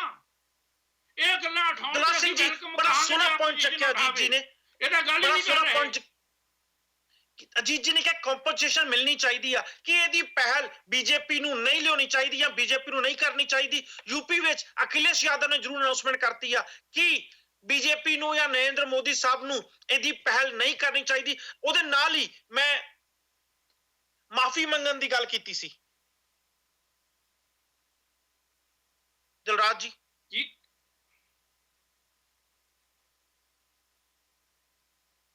ਬਿਲਕੁਲ ਕੰਪਨਸੇਸ਼ਨ ਦੀ ਵਰਗ ਦੀ ਕੰਮ ਦੀ ਬੰਦੀ ਹੋ ਗਈ ਹੈ। ਉਹਨਾਂ ਨੂੰ ਰੁਜ਼ਗਾਰ ਨਹੀਂ ਮਿਲ ਰਿਹਾ, ਉਹਨਾਂ ਨੂੰ ਨਗਦੀ ਦੇ ਪੈਸੇ ਨਹੀਂ ਮਿਲ ਰਹੇ, ਇਸ ਕਰਕੇ ਉਹਨਾਂ ਦੇ ਲਈ ਬਹੁਤ ਵੱਡੀ ਦਿੱਕਤ ਪੈਦਾ ਹੋ ਗਈ ਹੈ। ਅਸੀਂ ਜਿਹੜੇ ਲੋਕ ਚਰਚਾ ਕਰ ਰਹੇ ਹਾਂ, ਅਸੀਂ ਸ਼ਹਿਰਾਂ ਦੇ ਵਿੱਚ ਬੈਠੇ ਹਾਂ ਔਰ ਸਾਨੂੰ ਇਹ ਪਤਾ ਕਿ ATM ਚੋਂ ਪੈਸੇ ਨਹੀਂ ਨਿਕਲ ਰਹੇ, ਪਰ ਅਸੀਂ ਉਹਨਾਂ ਲੋਕਾਂ ਦੀ ਭਾਰਤ ਦੇ ਉਸ ਹਿੱਸੇ ਦੀ ਚਰਚਾ ਨਹੀਂ ਕਰ ਰਿਹਾ ਜਿਨ੍ਹਾਂ ਦਾ ਬੈਂਕ ਨਾਲ ਵੀ ਕੋਈ ਸੰਬੰਧ ਨਹੀਂ। ਇਸ ਕਰਕੇ ਉਹਨਾਂ ਨੂੰ ATM ਦੇ ਪੈਸਿਆਂ ਦੀ ਚਿੰਤਾ ਨਹੀਂ ਆ। ਉਹਨਾਂ ਨੂੰ ਜਿਹੜਾ ਉਹਨਾਂ ਨੇ ਰੋਜ਼ਮਰਾ ਦਾ ਕੰਮ ਕਰਨਾ ਵਾ, ਜਿਹੜਾ ਕੰਮ ਕਰਕੇ ਉਹਨਾਂ ਨੂੰ ਨਗਦੀ ਦੀ ਸ਼ਕਲ ਦੇ ਵਿੱਚ ਪੈਸੇ ਮਿਲਣੇ ਨੇ, ਉਹਦੀ ਉਹਨਾਂ ਨੂੰ ਚਿੰਤਾ ਵਾ। ਜਦੋਂ ਨੋਟਬੰਦੀ ਹੋਈ, ਜਿਹੜੇ ਲੋਕ ਸੱਚਮੁੱਚ ਪ੍ਰਾਈਵੇਟ ਨੌਕਰੀ ਦੇ ਵਿੱਚ ਵੀ ਸਨ, ਉਹਨਾਂ ਨੂੰ ਕੁਝ ਲੋਕਾਂ ਨੇ 3 ਜਾਂ 4 ਮਹੀਨੇ ਦੀ ਤਨਖਾਹ ਦੇ ਦਿੱਤੀ। ਉਹਨਾਂ ਨੇ ਜੇ ਤੇ ਨੋਟ ਬਟਾਲੇ ਹੋਣਗੇ ਉਹਨਾਂ ਦਾ ਤਾਂ ਮਸਲਾ ਚੱਲ ਰਿਹਾ ਹੋਊਗਾ, ਪਰ ਜਿਹੜੇ ਮੰਨ ਲਓ ਬਿਲਡਿੰਗ ਉਸਾਰੀ ਦੇ ਵਿੱਚ ਕਾਮੇ ਲੱਗੇ ਹੋਏ ਸੀ, ਜਿਹੜੇ ਪੁਲ ਦੀ ਉਸਾਰੀ ਦੇ ਵਿੱਚ ਕਾਮੇ ਲੱਗੇ ਹੋਏ ਸੀ, ਜਿਹੜੇ ਲੋਕ ਖੇਤਾਂ ਦੇ ਵਿੱਚ ਕੰਮ ਕਰ ਰਹੇ ਨੇ, ਜਿਹੜੇ ਲੋਕ ਖੇਤਾਂ ਦੀ ਜਿਹੜੀ ਫਸਲ ਆ ਉਹਦੀ ਸਾਂਭ ਸੰਭਾਲ ਦੇ ਵਿੱਚ ਜਿਨ੍ਹਾਂ ਨੂੰ ਪੈਸੇ ਚਾਹੀਦੇ ਸੀ ਨਗਦੀ ਦੀ ਸ਼ਕਲ ਦੇ ਵਿੱਚ, ਉਹਨਾਂ ਕੋਲੇ ਪੈਸੇ ਨਹੀਂ। ਅਸੀਂ ਉਸ ਦੇਸ਼ ਦੀ ਤਾਂ ਅਜੇ ਤੱਕ ਚਰਚਾ ਵੀ ਚੱਜ ਨਾਲ ਨਹੀਂ ਕਰ ਸਕੇ। ਇਹ ਗੱਲ ਮੈਂ ਇੱਕ ਤੋਂ ਵੱਧ ਵਾਰ ਉਠਾ ਚੁੱਕਾ। ਪਰ ਉਹਨਾਂ ਲੋਕਾਂ ਨੇ ਜਿਹਨੇ 70-60 ਸਾਲ ਰਾਜ ਕੀਤਾ, ਉਹਨਾਂ ਨੂੰ ਵੀ ਪੁੱਛ ਲਓ ਕਿ ਮੁਲਕ ਦੀ ਅੱਜ ਹਾਲਤ ਸਰ ਜੀ ਤੁਸੀਂ ਬੋਲਣ ਦਿਓਗੇ ਤੇ ਕੋਈ ਪੁੱਛਣਾ ਅਗਲੀ ਗੱਲ ਕਰੂ। ਉਹ ਅੱਜ ਵੀ ਤੁਸੀਂ ਕਿਸੇ ਨੂੰ ਬੋਲਣ ਦਿਓਗੇ ਤੇ ਕੋਈ ਅਗਲੀ ਗੱਲ ਕਰੂ ਨਾ। ਤੁਸੀਂ ਸ਼ੁਰੂ ਆਜੀ ਲੈਣੀ ਵਾਲੀ ਗੱਲ ਵਿੱਚ ਰੋਕ ਕੇ ਤੁਹਾਨੂੰ ਮੌਕਾ ਦਿੱਤਾ, ਹੁਣ ਮੈਂ ਬੋਲਣਾ ਸ਼ੁਰੂ ਕੀਤਾ ਤੇ ਤੁਸੀਂ ਫੇਰ ਵਿੱਚ ਆ ਗਏ ਹੋ। ਤੁਸੀਂ ਮੈਨੂੰ ਦੱਸੋ ਇਹ ਨੈਤਿਕ ਤੌਰ ਤੇ ਕਿੰਨੀ ਕੁ ਸਹੀ ਗੱਲ ਹੈ? ਤੁਸੀਂ ਇੱਕੋ ਗੱਲ ਬਾਰ-ਬਾਰ ਰਿਪੀਟ ਕਰਦੇ ਹੋ ਉਹਨਾਂ ਲੋਕਾਂ ਬਾਰੇ। ਸਰ ਮੈਨੂੰ ਇੱਕੋ ਗੱਲ ਦਾ ਜਵਾਬ ਦੇ ਦਿਓ ਕਿ ਤੁਸੀਂ ਗੱਲ ਸ਼ੁਰੂ ਕਰੋ ਤੇ ਮੈਂ ਆਪਣੀ ਗੱਲ ਰੋਕ ਲਵਾਂ। ਮੈਂ ਗੱਲ ਸ਼ੁਰੂ ਕਰਾਂ, ਤੁਸੀਂ ਵਿੱਚ ਆ ਜਾਓ। ਤੁਸੀਂ ਨੈਤਿਕ ਤੌਰ ਤੇ ਆਪਣੇ ਆਪ ਨੂੰ ਕਿੰਨੇ ਕੁ ਜ਼ਿੰਮੇਵਾਰ ਸਮਝਦੇ ਹੋ? ਮੈਂ ਇਸ ਗੱਲ ਦਾ ਜਵਾਬ ਦੇ ਦਿਓ, ਬਾਕੀ ਗੱਲਾਂ ਦੇ ਉੱਤੇ ਬਾਅਦ ਚ ਚਰਚਾ ਕਰ ਲਾਂਗੇ। ਕੋਈ ਹੋਰ ਦੇ ਦਿਓ ਜਵਾਬ, ਤੁਸੀਂ ਕਿੰਨੇ ਕੁ ਨੈਤਿਕ ਤੌਰ ਤੇ ਠੀਕ ਸਮਝਦੇ ਹੋ ਆਪਣੇ ਆਪ ਨੂੰ? ਬਿਲਕੁਲ ਮੈਂ ਠੀਕ ਹਾਂ, ਕਿਉਂਕਿ ਤੁਸੀਂ ਰੈਪੀਟੀਸ਼ਨ ਕਰਦੇ ਹੋ ਇੱਕੋ ਆਰਗੂਮੈਂਟ ਦੀ। ਸਰ ਨੂੰ ਹੁਣ ਬੋਲਣ ਦਿਓ ਤੇ ਮੈਂ ਇਹ ਗੱਲ ਕਰੂੰਗਾ। ਅਜੀਤ ਜੀ ਪਲੀਜ਼, ਕੈਨ ਆਈ ਹੋਸਟ? ਸਬਦੀਸ਼ ਜੀ ਪਲੀਜ਼ ਆਪਣੀ ਗੱਲ 2 ਮਿੰਟ ਪੂਰੀ ਕਰੋ। ਮੈਂ ਤਾਂ ਅੱਧੇ ਮਿੰਟ ਚ ਗੱਲ ਪੂਰੀ ਕਰ ਲੂੰ, ਮੈਨੂੰ ਗੱਲ ਪੂਰੀ ਤੇ ਕਰਨ ਦੇਣ ਨਾ। ਮੈਂ ਕਹਿੰਦਾ ਜੇ ਮੈਨੂੰ ਮੋਦੀ ਦੀ ਮੂਵ ਦੇ ਵਿੱਚ ਦਿੱਕਤਾਂ ਨਜ਼ਰ ਆਉਂਦੀਆਂ ਨੇ ਤੇ ਮੈਂ ਉਹਨਾਂ ਦਾ ਜ਼ਿਕਰ ਕਰਦਾ। ਜੇ ਤੁਹਾਨੂੰ ਦਿੱਕਤਾਂ ਨਜ਼ਰ ਆਉਂਦੀਆਂ ਨਹੀਂ ਆਉਂਦੀਆਂ ਤਾਂ ਤੁਸੀਂ ਉਹਨਾਂ ਦੀ ਸਪੋਰਟ ਕਰਦੇ ਹੋ, ਮੈਨੂੰ ਤੇ ਕੋਈ ਦਿੱਕਤ ਨਹੀਂ। ਪਰ ਜੇ ਮੈਂ ਦਿੱਕਤਾਂ ਦੱਸਦਾ ਤੇ ਤੁਹਾਨੂੰ ਸੁਣ ਲੈਣੀਆਂ ਚਾਹੀਦੀਆਂ। ਮੈਂ ਵੀ ਤਾਂ ਜਿਹੜੀਆਂ ਤੁਸੀਂ ਸਿਫਤਾਂ ਕਰਦੇ ਮੈਂ ਸੁਣ ਰਿਹਾ ਨਾ। ਮੈਂ ਸਿਰਫ ਇੱਕੋ ਗੱਲ ਕਹਿਣ ਦਾ ਯਤਨ ਕਰ ਰਿਹਾ ਕਿ ਮੈਂ ਪਹਿਲਾਂ ਵੀ ਕਹਿ ਚੁੱਕਾ ਕਿ ਅਸੀਂ ਉਸ ਦੇਸ਼ ਦੀ ਵੀ ਕਦੇ ਚਰਚਾ ਕਰੀਏ ਜਿਹੜਾ ਦੇਸ਼ ਜਾਮ ਹੋ ਗਿਆ। ਔਰ ਜਦੋਂ ਮੈਂ ਕਹਿੰਦਾ ਕਿ ਇਹ ਨੋਟਬੰਦੀ ਬਹੁਤ ਵੱਡੇ ਦੇਸ਼ ਦੇ ਹਿੱਸੇ ਲਈ ਇੱਕ ਤਰ੍ਹਾਂ ਨਾਲ ਕੰਮਬੰਦੀ ਬਣ ਚੁੱਕੀ ਆ, ਔਰ ਜੇ ਇਹ ਕੰਮਬੰਦੀ ਕੰਟੀਨਿਊ ਰਹੇਗੀ ਤਾਂ ਲੋਕਾਂ ਦਾ ਜਿਹੜਾ ਗੁੱਸਾ ਹੁਣ ਤੱਕ ਅੰਦਰੇ ਅੰਦਰ ਪਲ ਰਿਹਾ ਵਾ, ਜਿਹੜੇ ਲੋਕ ਇਸ ਮੂਵ ਦੇ ਫੇਰ ਵੀ ਹੱਕ ਦੇ ਵਿੱਚ ਖੜੇ ਨੇ, ਹੋ ਸਕਦਾ ਉਹਨਾਂ ਦਾ ਗੁੱਸਾ ਇਸ ਹੱਦ ਤੱਕ ਫੁੱਟ ਤੁਰੇ ਕਿ ਜਿਵੇਂ ਨਸਬੰਦੀ ਐਮਰਜੈਂਸੀ ਦੇ ਦੌਰਾਨ ਸੰਜੇ ਗਾਂਧੀ ਦੀ ਨਸਬੰਦੀ ਇੰਦਰਾ ਗਾਂਧੀ ਦੇ ਖਿਲਾਫ ਭੁਗਤੀ ਸੀ, ਹੋ ਸਕਦਾ ਵਾ ਨਰਿੰਦਰ ਮੋਦੀ ਦੀ ਨੋਟਬੰਦੀ ਨਰਿੰਦਰ ਮੋਦੀ ਦੇ ਖਿਲਾਫ ਜਾਂ ਭਵਿੱਖ ਦੇ ਵਿੱਚ ਜਿਹੜਾ ਵੀ ਕੋਈ ਬੀਜੇਪੀ ਦਾ ਨੇਤਾ ਬਣੇਗਾ ਉਹਦੇ ਖਿਲਾਫ ਭੁਗਤ ਜਾਵੇ। ਮੈਂ ਤੇ ਆਪਣੀ ਗੱਲ ਇੰਨੀ ਹੀ ਕਹਿਣੀ ਚਾਹੁੰਦਾ, ਬਾਕੀ ਤੁਸੀਂ ਡਿਟੇਲ ਦੇ ਵਿੱਚ ਗੱਲਾਂ ਬਾਕੀਆਂ ਕੋਲੋਂ ਸੁਣ ਲਓ, ਮੈਨੂੰ ਕੋਈ ਦਿੱਕਤ ਨਹੀਂ ਜੇ ਉਹਨਾਂ ਦੀ ਸਿਫਤ ਵੀ ਕਰਨਾ ਚਾਹੋ ਤਾਂ। ओके, समय अपने को कट बचा दीजिए दिलराज जी, मैं ਤੁਹਾਨੂੰ 2 ਮਿੰਟ ਜ਼ਰੂਰ ਦਊਂਗਾ ਪਲੀਜ਼। ਸਰ ਨੋਟਬੰਦੀ ਤੇ ਨਸਬੰਦੀ ਦੇ ਵਿੱਚ ਕੋਈ ਕੰਪੈਰੀਜ਼ਨ ਹੀ ਨਹੀਂ ਹੈਗਾ, ਉਹ ਇੱਕ ਲੌਂਗ ਟਰਮ ਪ੍ਰੋਸੈਸ ਸੀ। ਇਹ ਜਿਹੜੀਆਂ ਦਿੱਕਤਾਂ ਵਾ ਇਹ ਸ਼ਾਰਟ ਟਰਮ ਹੈ, 2 3 4 ਮਹੀਨੇ 6 ਮਹੀਨੇ ਤੱਕ ਠੀਕ ਹੋਣਗੀਆਂ। ਜਦੋਂ ਵੀ ਠੀਕ ਹੋਣਗੀਆਂ ਬਿਜ਼ਨਸ ਸਾਰੇ ਲੀਹ ਤੇ ਆਣਗੇ, ਉਸ ਤੋਂ ਬਾਅਦ ਲੋਕੀ ਇਸ ਫੈਸਲੇ ਦੀ ਜਿਹੜੇ ਸਰਾਹਨਾ ਕਰਦੇ ਪਏ ਉਹ ਸਰਾਹਨਾ ਉਦਾਂ ਹੀ ਚੱਲਦੀ ਰਹੇਗੀ ਤੇ ਫੈਸਲੇ ਦਾ ਫੇਲ ਹੋਣਾ ਇੰਪੋਸੀਬਲ ਹੈ, ਮਤਲਬ ਹੀ ਨਹੀਂ ਬਣਦਾ। ਇੰਪਲੀਮੈਂਟੇਸ਼ਨ ਵਿੱਚ ਬਿਲਕੁਲ ਕਮੀਆਂ ਹੈਗੀਆਂ। ਅੱਜ ਦੀ ਡੇਟ ਵਿੱਚ ਆਪਾਂ ਦੇਖੀਏ ਲੋਕਾਂ ਦੇ ਬਿਜ਼ਨਸ ਇਫੈਕਟ ਕੀਤੇ ਆ, ਗਰੀਬਾਂ ਨੂੰ ਰੋਟੀ ਨਹੀਂ ਮਿਲਦੀ ਪਈ, ਪਰ ਇਹ ਬੜਾ ਸ਼ਾਰਟ ਟਰਮ 3 4 6 ਮਹੀਨੇ ਵੀ ਮੈਂ ਨਹੀਂ ਕਹਿੰਦਾ ਕਿ ਹਫ਼ਤੇ ਤੱਕ, ਮੈਂ ਨਹੀਂ ਕਹਿੰਦਾ 31 ਦਸੰਬਰ ਤੱਕ, ਮੈਂ 3 4 6 ਮਹੀਨੇ 1 ਸਾਲ ਤੱਕ ਗੱਲ ਕਰਦਾ ਵਾਂ। ਪਰ ਜਦੋਂ ਵੀ ਠੀਕ ਹੋਣਗੇ ਹਾਲਾਤ, ਲੋਕੀ ਇਸ ਫੈਸਲੇ ਨੂੰ ਹਮੇਸ਼ਾ ਯਾਦ ਕਰਨਗੇ। ਬੜਾ ਇਤਿਹਾਸਿਕ ਫੈਸਲਾ, ਜਦੋਂ ਵੀ ਪੈਸਾ ਬੈਂਕ ਕੋਲ ਆ ਗਿਆ ਬੈਂਕਿੰਗ ਦਾ। ਤੁਹਾਨੂੰ ਇੱਕ ਵਾਰੀ ਪੁੱਛਣਾ ਚਾਹੂੰਗਾ, ਇੱਕ ਸਵਾਲ ਪੁੱਛਣਾ ਚਾਹੂੰਗਾ। ਜਦੋਂ ਤੁਸੀਂ ਇਹ ਅੱਜ ਠੀਕ ਹੋਣਗੇ, ਕੀ ਤੁਹਾਡਾ ਇਹ ਮਤਲਬ ਆ ਬੈਂਕਾਂ 'ਚ ਤੇ ਏਟੀਐਮ 'ਚ ਤੇ ਲੋਕਾਂ ਤੱਕ ਕੈਸ਼ ਆ ਜਾਏ, ਉਹਨੂੰ ਠੀਕ ਹੁੰਦਾ ਆਖਣਾ ਚਾਹੁੰਦੇ ਜੋ? ਸਰ ਦੇਖੋ, ਕੈਸ਼ ਹੁਣ ਜੋ ਮੋਦੀ ਸਾਹਿਬ ਦੀ ਸੋਚ ਹੈਗੀ ਹੈ, ਕੈਸ਼ ਉਹਨਾਂ ਨਹੀਂ ਆਣਾ ਜਿੰਨਾ ਪਹਿਲੇ ਮਾਰਕੀਟ ਦੇ ਵਿੱਚ ਸੀਗਾ, ਨਾ ਹੀ ਉਹਨਾਂ ਹੁਣ ਕੋਈ ਆਪਣਾ। ਤੁਸੀਂ ਕਿਹਾ 4 ਮਹੀਨੇ 6 ਮਹੀਨੇ ਤੱਕ ਠੀਕ ਹੋ ਜਾਊਗਾ, ਕੀ ਤੁਸੀਂ ਕੈਸ਼ ਏਟੀਐਮ ਬੈਂਕ ਤੇ ਲੋਕਾਂ ਤੱਕ ਜੇ ਪਹੁੰਚੇ ਉਸ ਸਿਚੁਏਸ਼ਨ ਨੂੰ ਆਂਦੇ ਜੋ ਕਿ ਸਭ ਠੀਕ ਹੋ ਜਾਊਗਾ? ਮੈਂ ਸਾਰਾ ਕੁਝ ਹੀ ਕਹਿਣਾ ਸਰ, ਇੰਕਲੂਡਿੰਗ ਕੈਸ਼, ਇੰਕਲੂਡਿੰਗ ਜਿਹੜੀ ਡਿਜੀਟਲ ਹੈ, ਇੰਕਲੂਡਿੰਗ ਜਿਹੜੀਆਂ ਆਨਲਾਈਨ ਪੇਮੈਂਟ ਹੈ। ਮੈਂ ਹਰ ਚੀਜ਼ ਨੂੰ ਕਹਿੰਦਾ ਮੈਂ ਕਿ ਠੀਕ ਹੋ ਜਾਣਗੇ ਲੋਕਾਂ ਦੇ ਬਿਜ਼ਨਸ ਜਿਹੜੇ ਇਫੈਕਟ ਕੀਤੇ ਆ, ਲੋਕਾਂ ਨੂੰ ਪੈਸਾ ਨਹੀਂ ਮਿਲ ਰਿਹਾ, ਕਈਆਂ ਨੂੰ ਡਿਜੀਟਲ ਪੇਮੈਂਟ ਨਹੀਂ ਕਰਨੀ ਆ ਰਹੀ। ਹਰ ਚੀਜ਼ ਨੂੰ ਮਿਲਾ ਕੇ ਹਾਲਾਤ ਅਕਸਰ ਠੀਕ ਹੋਣਗੇ ਹੀ ਹੋਣਗੇ। ਉਹ ਹੁਣ ਨਹੀਂ ਹੋਣਗੇ ਤਾਂ 2 ਮਹੀਨੇ ਨੂੰ ਹੋ ਜਾਣਗੇ, 2 ਨਹੀਂ ਤੇ 3 ਮਹੀਨੇ ਨੂੰ ਹੋ ਜਾਣਗੇ। ਜੋ ਅੱਜ ਤੋਂ 15-20 ਦਿਨ ਪਹਿਲੇ ਸੀਗਾ ਕਿ ਲੋਕੀ ਲੰਬੀਆਂ ਲਾਈਨਾਂ ਵਿੱਚ ਲੱਗੇ ਹੋਏ ਸੀਗੇ, ਸ਼ਹਿਰਾਂ ਦੇ ਵਿੱਚ ਵੀ, ਦਿੱਲੀ ਵਰਗੀ ਜਿਹੜੀ ਕੈਪੀਟਲ ਹੈ ਉਹਦੇ ਵਿੱਚ ਵੀ, ਉਹਨੂੰ ਬਹੁਤ ਜ਼ਿਆਦਾ ਘੱਟ ਹੋਏ ਆ ਹੁਣ ਲੋਕੀ ਲਾਈਨਾਂ ਵਿੱਚ। ਜਦੋਂ ਇੱਕ ਵਾਰ ਰੂਟੀਨ 80-85% ਕਰੰਸੀ ਮਾਰਕੀਟ ਤੋਂ ਇੱਕਦਮ ਨਿਕਲ ਗਈ, ਉਹਦਾ ਇਫੈਕਟ ਡੈਫੀਨੇਟਲੀ ਕਿਤੇ ਨਾ ਕਿਤੇ ਪੈਣਾ ਹੀ ਸੀਗਾ। ਉਸੇ ਚੀਜ਼ ਨੂੰ ਕਹਿੰਦਾ ਕੈਸ਼ ਤੋਂ ਲੈ ਕੇ ਮੈਂ ਡਿਜੀਟਲ ਪੇਮੈਂਟ ਨੂੰ ਲੈ ਕੇ ਹਰ ਚੀਜ਼ ਨੂੰ ਕਰਨਾ, ਹਰ ਚੀਜ਼ ਜਦੋਂ ਰੈਗੂਲਰ ਹੋ ਜਾਣਗੇ, ਬਿਲਕੁਲ ਕਿਤੇ ਨਾ ਕਿਤੇ ਇਹ ਸਾਰਾ ਕੁਝ ਇੱਕ ਇਤਿਹਾਸਿਕ ਫੈਸਲਾ, ਬਹੁਤ ਵਧੀਆ ਫੈਸਲਾ। Okay, thank you. ਜਿਹਨੂੰ ਮੈਂ 2 ਮਿੰਟ ਜ਼ਰੂਰ ਦੇਣਾ ਚਾਹੂੰਗਾ। ਅਜੀਤ ਜੀ, ਦਿਲਰਾਜ ਜੀ ਬਲੈਕ ਵੈਲੀ ਉੱਤੇ ਜਾਂ ਇਹਦੇ ਨਾਲ ਕੀ ਫਾਇਦਾ ਹੁੰਦਾ, ਉਸ ਚੀਜ਼ ਦਿਲਰਾਜ ਜੀ ਨੂੰ ਦਿਲਰਾਜ ਜੀ ਨੇ ਮੇਰੇ ਨਾਲ ਗੱਲ ਨਹੀਂ ਕੀਤੀ। ਕਿਤੇ ਨਾ ਕਿਤੇ ਨੋਟ ਵਾਪਸ ਬੈਂਕ ਏਟੀਐਮ ਮਸ਼ੀਨਾਂ ਤੇ ਲੋਕਾਂ ਤੱਕ ਪਹੁੰਚ ਜਾਣ, ਉਹਦੀ ਗੱਲ ਕੀਤੀ। ਉਹਨੂੰ 4-6 ਮਹੀਨੇ ਦੱਸਿਆ ਕਿ ਤੁਸੀਂ ਵੀ ਦਿਲਰਾਜ ਜੀ ਦੀ ਗੱਲ ਨਾਲ ਸਹਿਮਤ ਹੋ, ਕਿਉਂਕਿ ਮੈਨੂੰ ਬੋਲਣਾ ਪੈਣਾ ਹਰਕੇ ਜੀ, ਮੈਨੂੰ ਕੋਈ ਬੋਲਣਾ ਪੈਣਾ ਕਿਉਂਕਿ ਤੁਸੀਂ ਮੇਰੀ ਗੱਲ ਨੂੰ ਘੁਮਾਇਆ ਗੋਲ, ਇਸ ਕਰਕੇ ਮੈਨੂੰ ਵਿੱਚ ਬੋਲਣਾ ਪੈਣਾ। ਮਾਫੀ ਚਾਹੁੰਦਾ, ਟਾਈਮ ਘੱਟ ਹੈ, ਪਰ ਆਪਾਂ ਗੱਲ ਹੀ ਉਹਦੀ ਕਰਦੇ ਪਏ ਸੀਗੇ। ਆਪਾਂ ਬਲੈਕ ਮਨੀ ਤੇ ਤਾਂ ਕਿੰਨੇ ਕੁ ਪੈਸੇ ਇਸ ਫੈਸਲੇ ਨਾਲ ਹੋਣਗੇ, ਮੈਂ ਮੇਰੇ ਖਿਆਲ ਨਾਲ ਇੱਕ ਤੋਂ ਕਈ ਵਾਰੀ ਜ਼ਿਆਦਾ ਵਾਰ ਦੱਸ ਚੁੱਕਾ ਵਾ ਤੇ ਹੁਣ ਤੱਕ ਤਾਂ ਸਾਡੇ ਦਰਸ਼ਕਾਂ ਦੇ ਮਨਾਂ ਦੇ ਵਿੱਚ ਬੈਠ ਵੀ ਗਏ ਹੋਣਗੇ ਕਿ ਮੋਦੀ ਸਾਹਿਬ ਤੋਂ ਲੈ ਕੇ ਅਰੁਣ ਜੇਤਲੀ ਤੱਕ ਤੇ ਸਰਕਾਰ ਦੀ ਸਭ RBI ਵੀ ਕਈ ਵਾਰੀ ਦੱਸ ਚੁੱਕੇ ਕੀ ਫੈਸਲੇ ਹੋਣਗੇ। ਇੱਕ ਵਾਰ ਕੁਝ ਦਿਨ ਪਹਿਲੇ ਵੀ ਤੁਸੀਂ ਮੇਰੇ ਤੋਂ ਸਟੇਟ ਟਰੰਪ ਪੁੱਛੇ ਸੀਗੇ ਕਿ ਕਿਹੜੇ ਸਾਡੇ ਹੋਣਗੇ, ਤੇ ਮੈਂ ਪ੍ਰੌਮਪਟ ਤੁਹਾਨੂੰ 3-4 ਵਜੇ ਖੜੇ ਹੀ ਜਨਾਬ ਤੇ ਸੀਗੇ। ਪਲੀਜ਼ ਮੇਰੀ ਗੱਲ ਨੂੰ ਤਾਂ ਮੈਨੂਪੁਲੇਟ ਨਾ ਕਰੋ। ਦਿਲਰਾਜ ਜੀ, ਥੈਂਕ ਯੂ। ਮੈਂ ਅੱਜ ਦੀ ਤੁਹਾਡੀ ਕੀਤੀ ਹੋਈ ਗੱਲ ਉੱਤੇ ਹੀ ਅਜੀਤ ਜੀ ਨੂੰ ਸਵਾਲ ਪੁੱਛ ਰਿਹਾ ਵਾਂ। ਲੈਟ ਅਸ ਗਿਵ ਅਜੀਤ ਜੀ 2 ਮਿੰਟ। ਅਜੀਤ ਜੀ ਪਲੀਜ਼। ਤੁਸੀਂ ਸਵਾਲ ਇਹ ਹਾਲਾਤ ਠੀਕ ਹੋਣ ਬਾਰੇ ਪੁੱਛ ਰਹੇ ਹੋ ਕਿ ਕਿੰਨੀ ਕੁ ਦੇਰ 'ਚ ਹੋ ਜਾਣਗੇ? ਨਹੀਂ, ਮੈਂ ਸਿਰਫ ਤੁਹਾਨੂੰ ਤੁਹਾਡੇ ਕਮੈਂਟ ਕਰਨ ਨੂੰ ਕਹਿ ਰਿਹਾ, ਇਸ ਤਾਂ ਕੋਈ ਗੱਲਬਾਤ ਉੱਤੇ। ਲਾਸਟ 2 ਮਿੰਟ ਤੁਹਾਡੇ ਨੇ ਪਲੀਜ਼।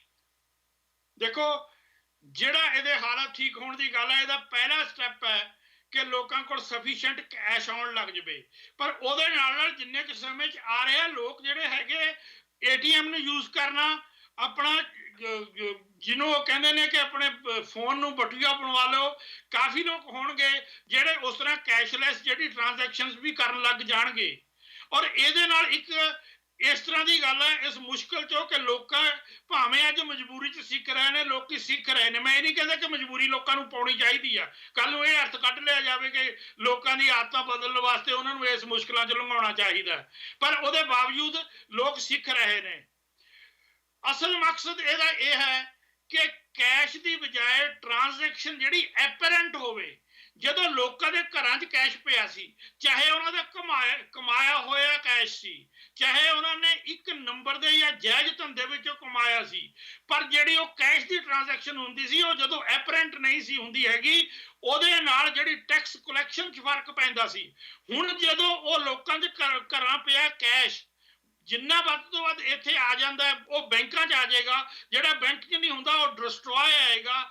ਦੁਬਾਰਾ ਜਦੋਂ ਕੈਸ਼ ਗਵਰਨਮੈਂਟ ਦੇਗੀ ਤਾਂ ਉਹ ਬੈਂਕ ਦੇ ਥਰੂ ਜਾਏਗਾ। Then all will be apparent money, ਜਿਹੜਾ ਇੱਕ ਕੈਲਕੂਲੇਸ਼ਨ 'ਚ ਹੋਏਗਾ। ਉਹਦੀਆਂ ਟ੍ਰਾਂਜੈਕਸ਼ਨਾਂ ਜਿਹੜੀਆਂ ਹੈਗੀਆਂ ਉਹ ਗਵਰਨਮੈਂਟ ਵਾਸਤੇ ਟੈਕਸ ਵਜੋਂ ਫਰੂਟਫੁਲ ਹੋਣਗੀਆਂ। ਅਸਲ ਮਕਸਦ ਇਹ ਹੈ, ਇਸ ਤਰੀਕੇ ਦੇ ਨਾਲ ਉਹ ਬਲੈਕ ਮਨੀ ਨੂੰ ਦੂਰ ਕਰਨਾ ਚਾਹੁੰਦੇ ਨੇ। ਸੋ ਇਸ ਨੂੰ ਥੋੜਾ ਜਿਹਾ ਸਮਾਂ ਤਾਂ ਲੱਗੇਗਾ। ਮੈਂ ਇਹ ਨਹੀਂ ਕਹਿੰਦਾ, ਪਹਿਲਾ ਸਟੈਪ ਜਿਹੜਾ ਹੈਗਾ ਉਹ ਛੇਤੀ ਹੋਣਾ ਚਾਹੀਦਾ ਕਿ ਘੱਟੋ ਘੱਟ ਲੋਕ ਜਿਹੜੀ ਹੈਗੀ ਆਪਣੀ ਮਿਨੀਮਮ ਟ੍ਰਾਂਜੈਕਸ਼ਨ ਕਰਨ ਜੋਗੀ ਹੋ ਜਾਣ। ਜੀ ਥੈਂਕ ਯੂ ਜੀ, ਥੈਂਕ ਯੂ ਦਿਲਰਾਜ ਜੀ, ਥੈਂਕ ਯੂ ਸੁਖਬੀਰ ਜੀ। ਸਮਾਂ ਇਜਾਜ਼ਤ ਨਹੀਂ ਦਿੰਦਾ ਕਿ ਇਸ ਗੱਲਬਾਤ ਨੂੰ ਅੱਗੇ ਵਧਾਈਏ, ਪਰ ਨਿਗਾਹ ਜ਼ਰੂਰ ਸਾਡੀ ਬਣੀ ਰਹੂਗੀ ਕਿ ਅੱਜ ਇੰਡੀਆ ਵਿੱਚ ਕੀ ਹਲਚਲ ਹੁੰਦੀ ਹੈ। ਰਾਹੁਲ ਗਾਂਧੀ ਦੇ ਇਸ ਫੈਸਲੇ ਅਨਾਉਂਸਮੈਂਟ ਤੋਂ ਬਾਅਦ ਕਿ ਨਰਿੰਦਰ ਮੋਦੀ ਜੀ ਨੇ, ਪ੍ਰਧਾਨ ਮੰਤਰੀ ਨਰਿੰਦਰ ਮੋਦੀ ਦੇ ਕਰਪਸ਼ਨ ਦੇ ਸਬੂਤ ਮੇਰੇ ਕੋਲ ਜਾਂ ਫਿਰ ਸਾਡੇ ਸਾਰਿਆਂ ਕੋਲ ਹੈਗੇ ਆ, ਕਿਤੇ ਨਾ ਕਿਤੇ ਪੋਲੀਟੀਕਲ ਹਲਚਲ ਜਾਂ ਨਵੇਂ ਸਵਾਲ ਪ੍ਰਧਾਨ ਮੰਤਰੀ ਉੱਤੇ, ਕਾਂਗਰਸ ਉੱਤੇ ਜਾਂ ਆਪੋਜੀਸ਼ਨ ਪਾਰਟੀਆਂ ਉੱਤੇ ਜ਼ਰੂਰ ਖੜੇ ਕਰਦਾ ਵਾ। ਉਮੀਦ ਕਰਦੇ ਹਾਂ ਤੁਹਾਨੂੰ ਸਾਡੀ ਅੱਜ ਦੀ ਕੋਸ਼ਿਸ਼ ਪਸੰਦ ਆਈ ਹੋਊਗੀ। ਇਹਦੇ ਨਾਲ ਹੀ ਮੈਨੂੰ, ਦਿਲਰਾਜ ਜੀ ਨੂੰ, ਸੁਖਬੀਰ ਜੀ ਨੂੰ, ਅਜੀਤ ਜੀ ਨੂੰ ਅਤੇ ਸਾਡੀ ਸਾਰੀ ਟੈਕਨੀਕਲ ਟੀਮ ਨੂੰ ਦੋ ਇਜਾਜ਼ਤ। ਧੰਨਵਾਦ।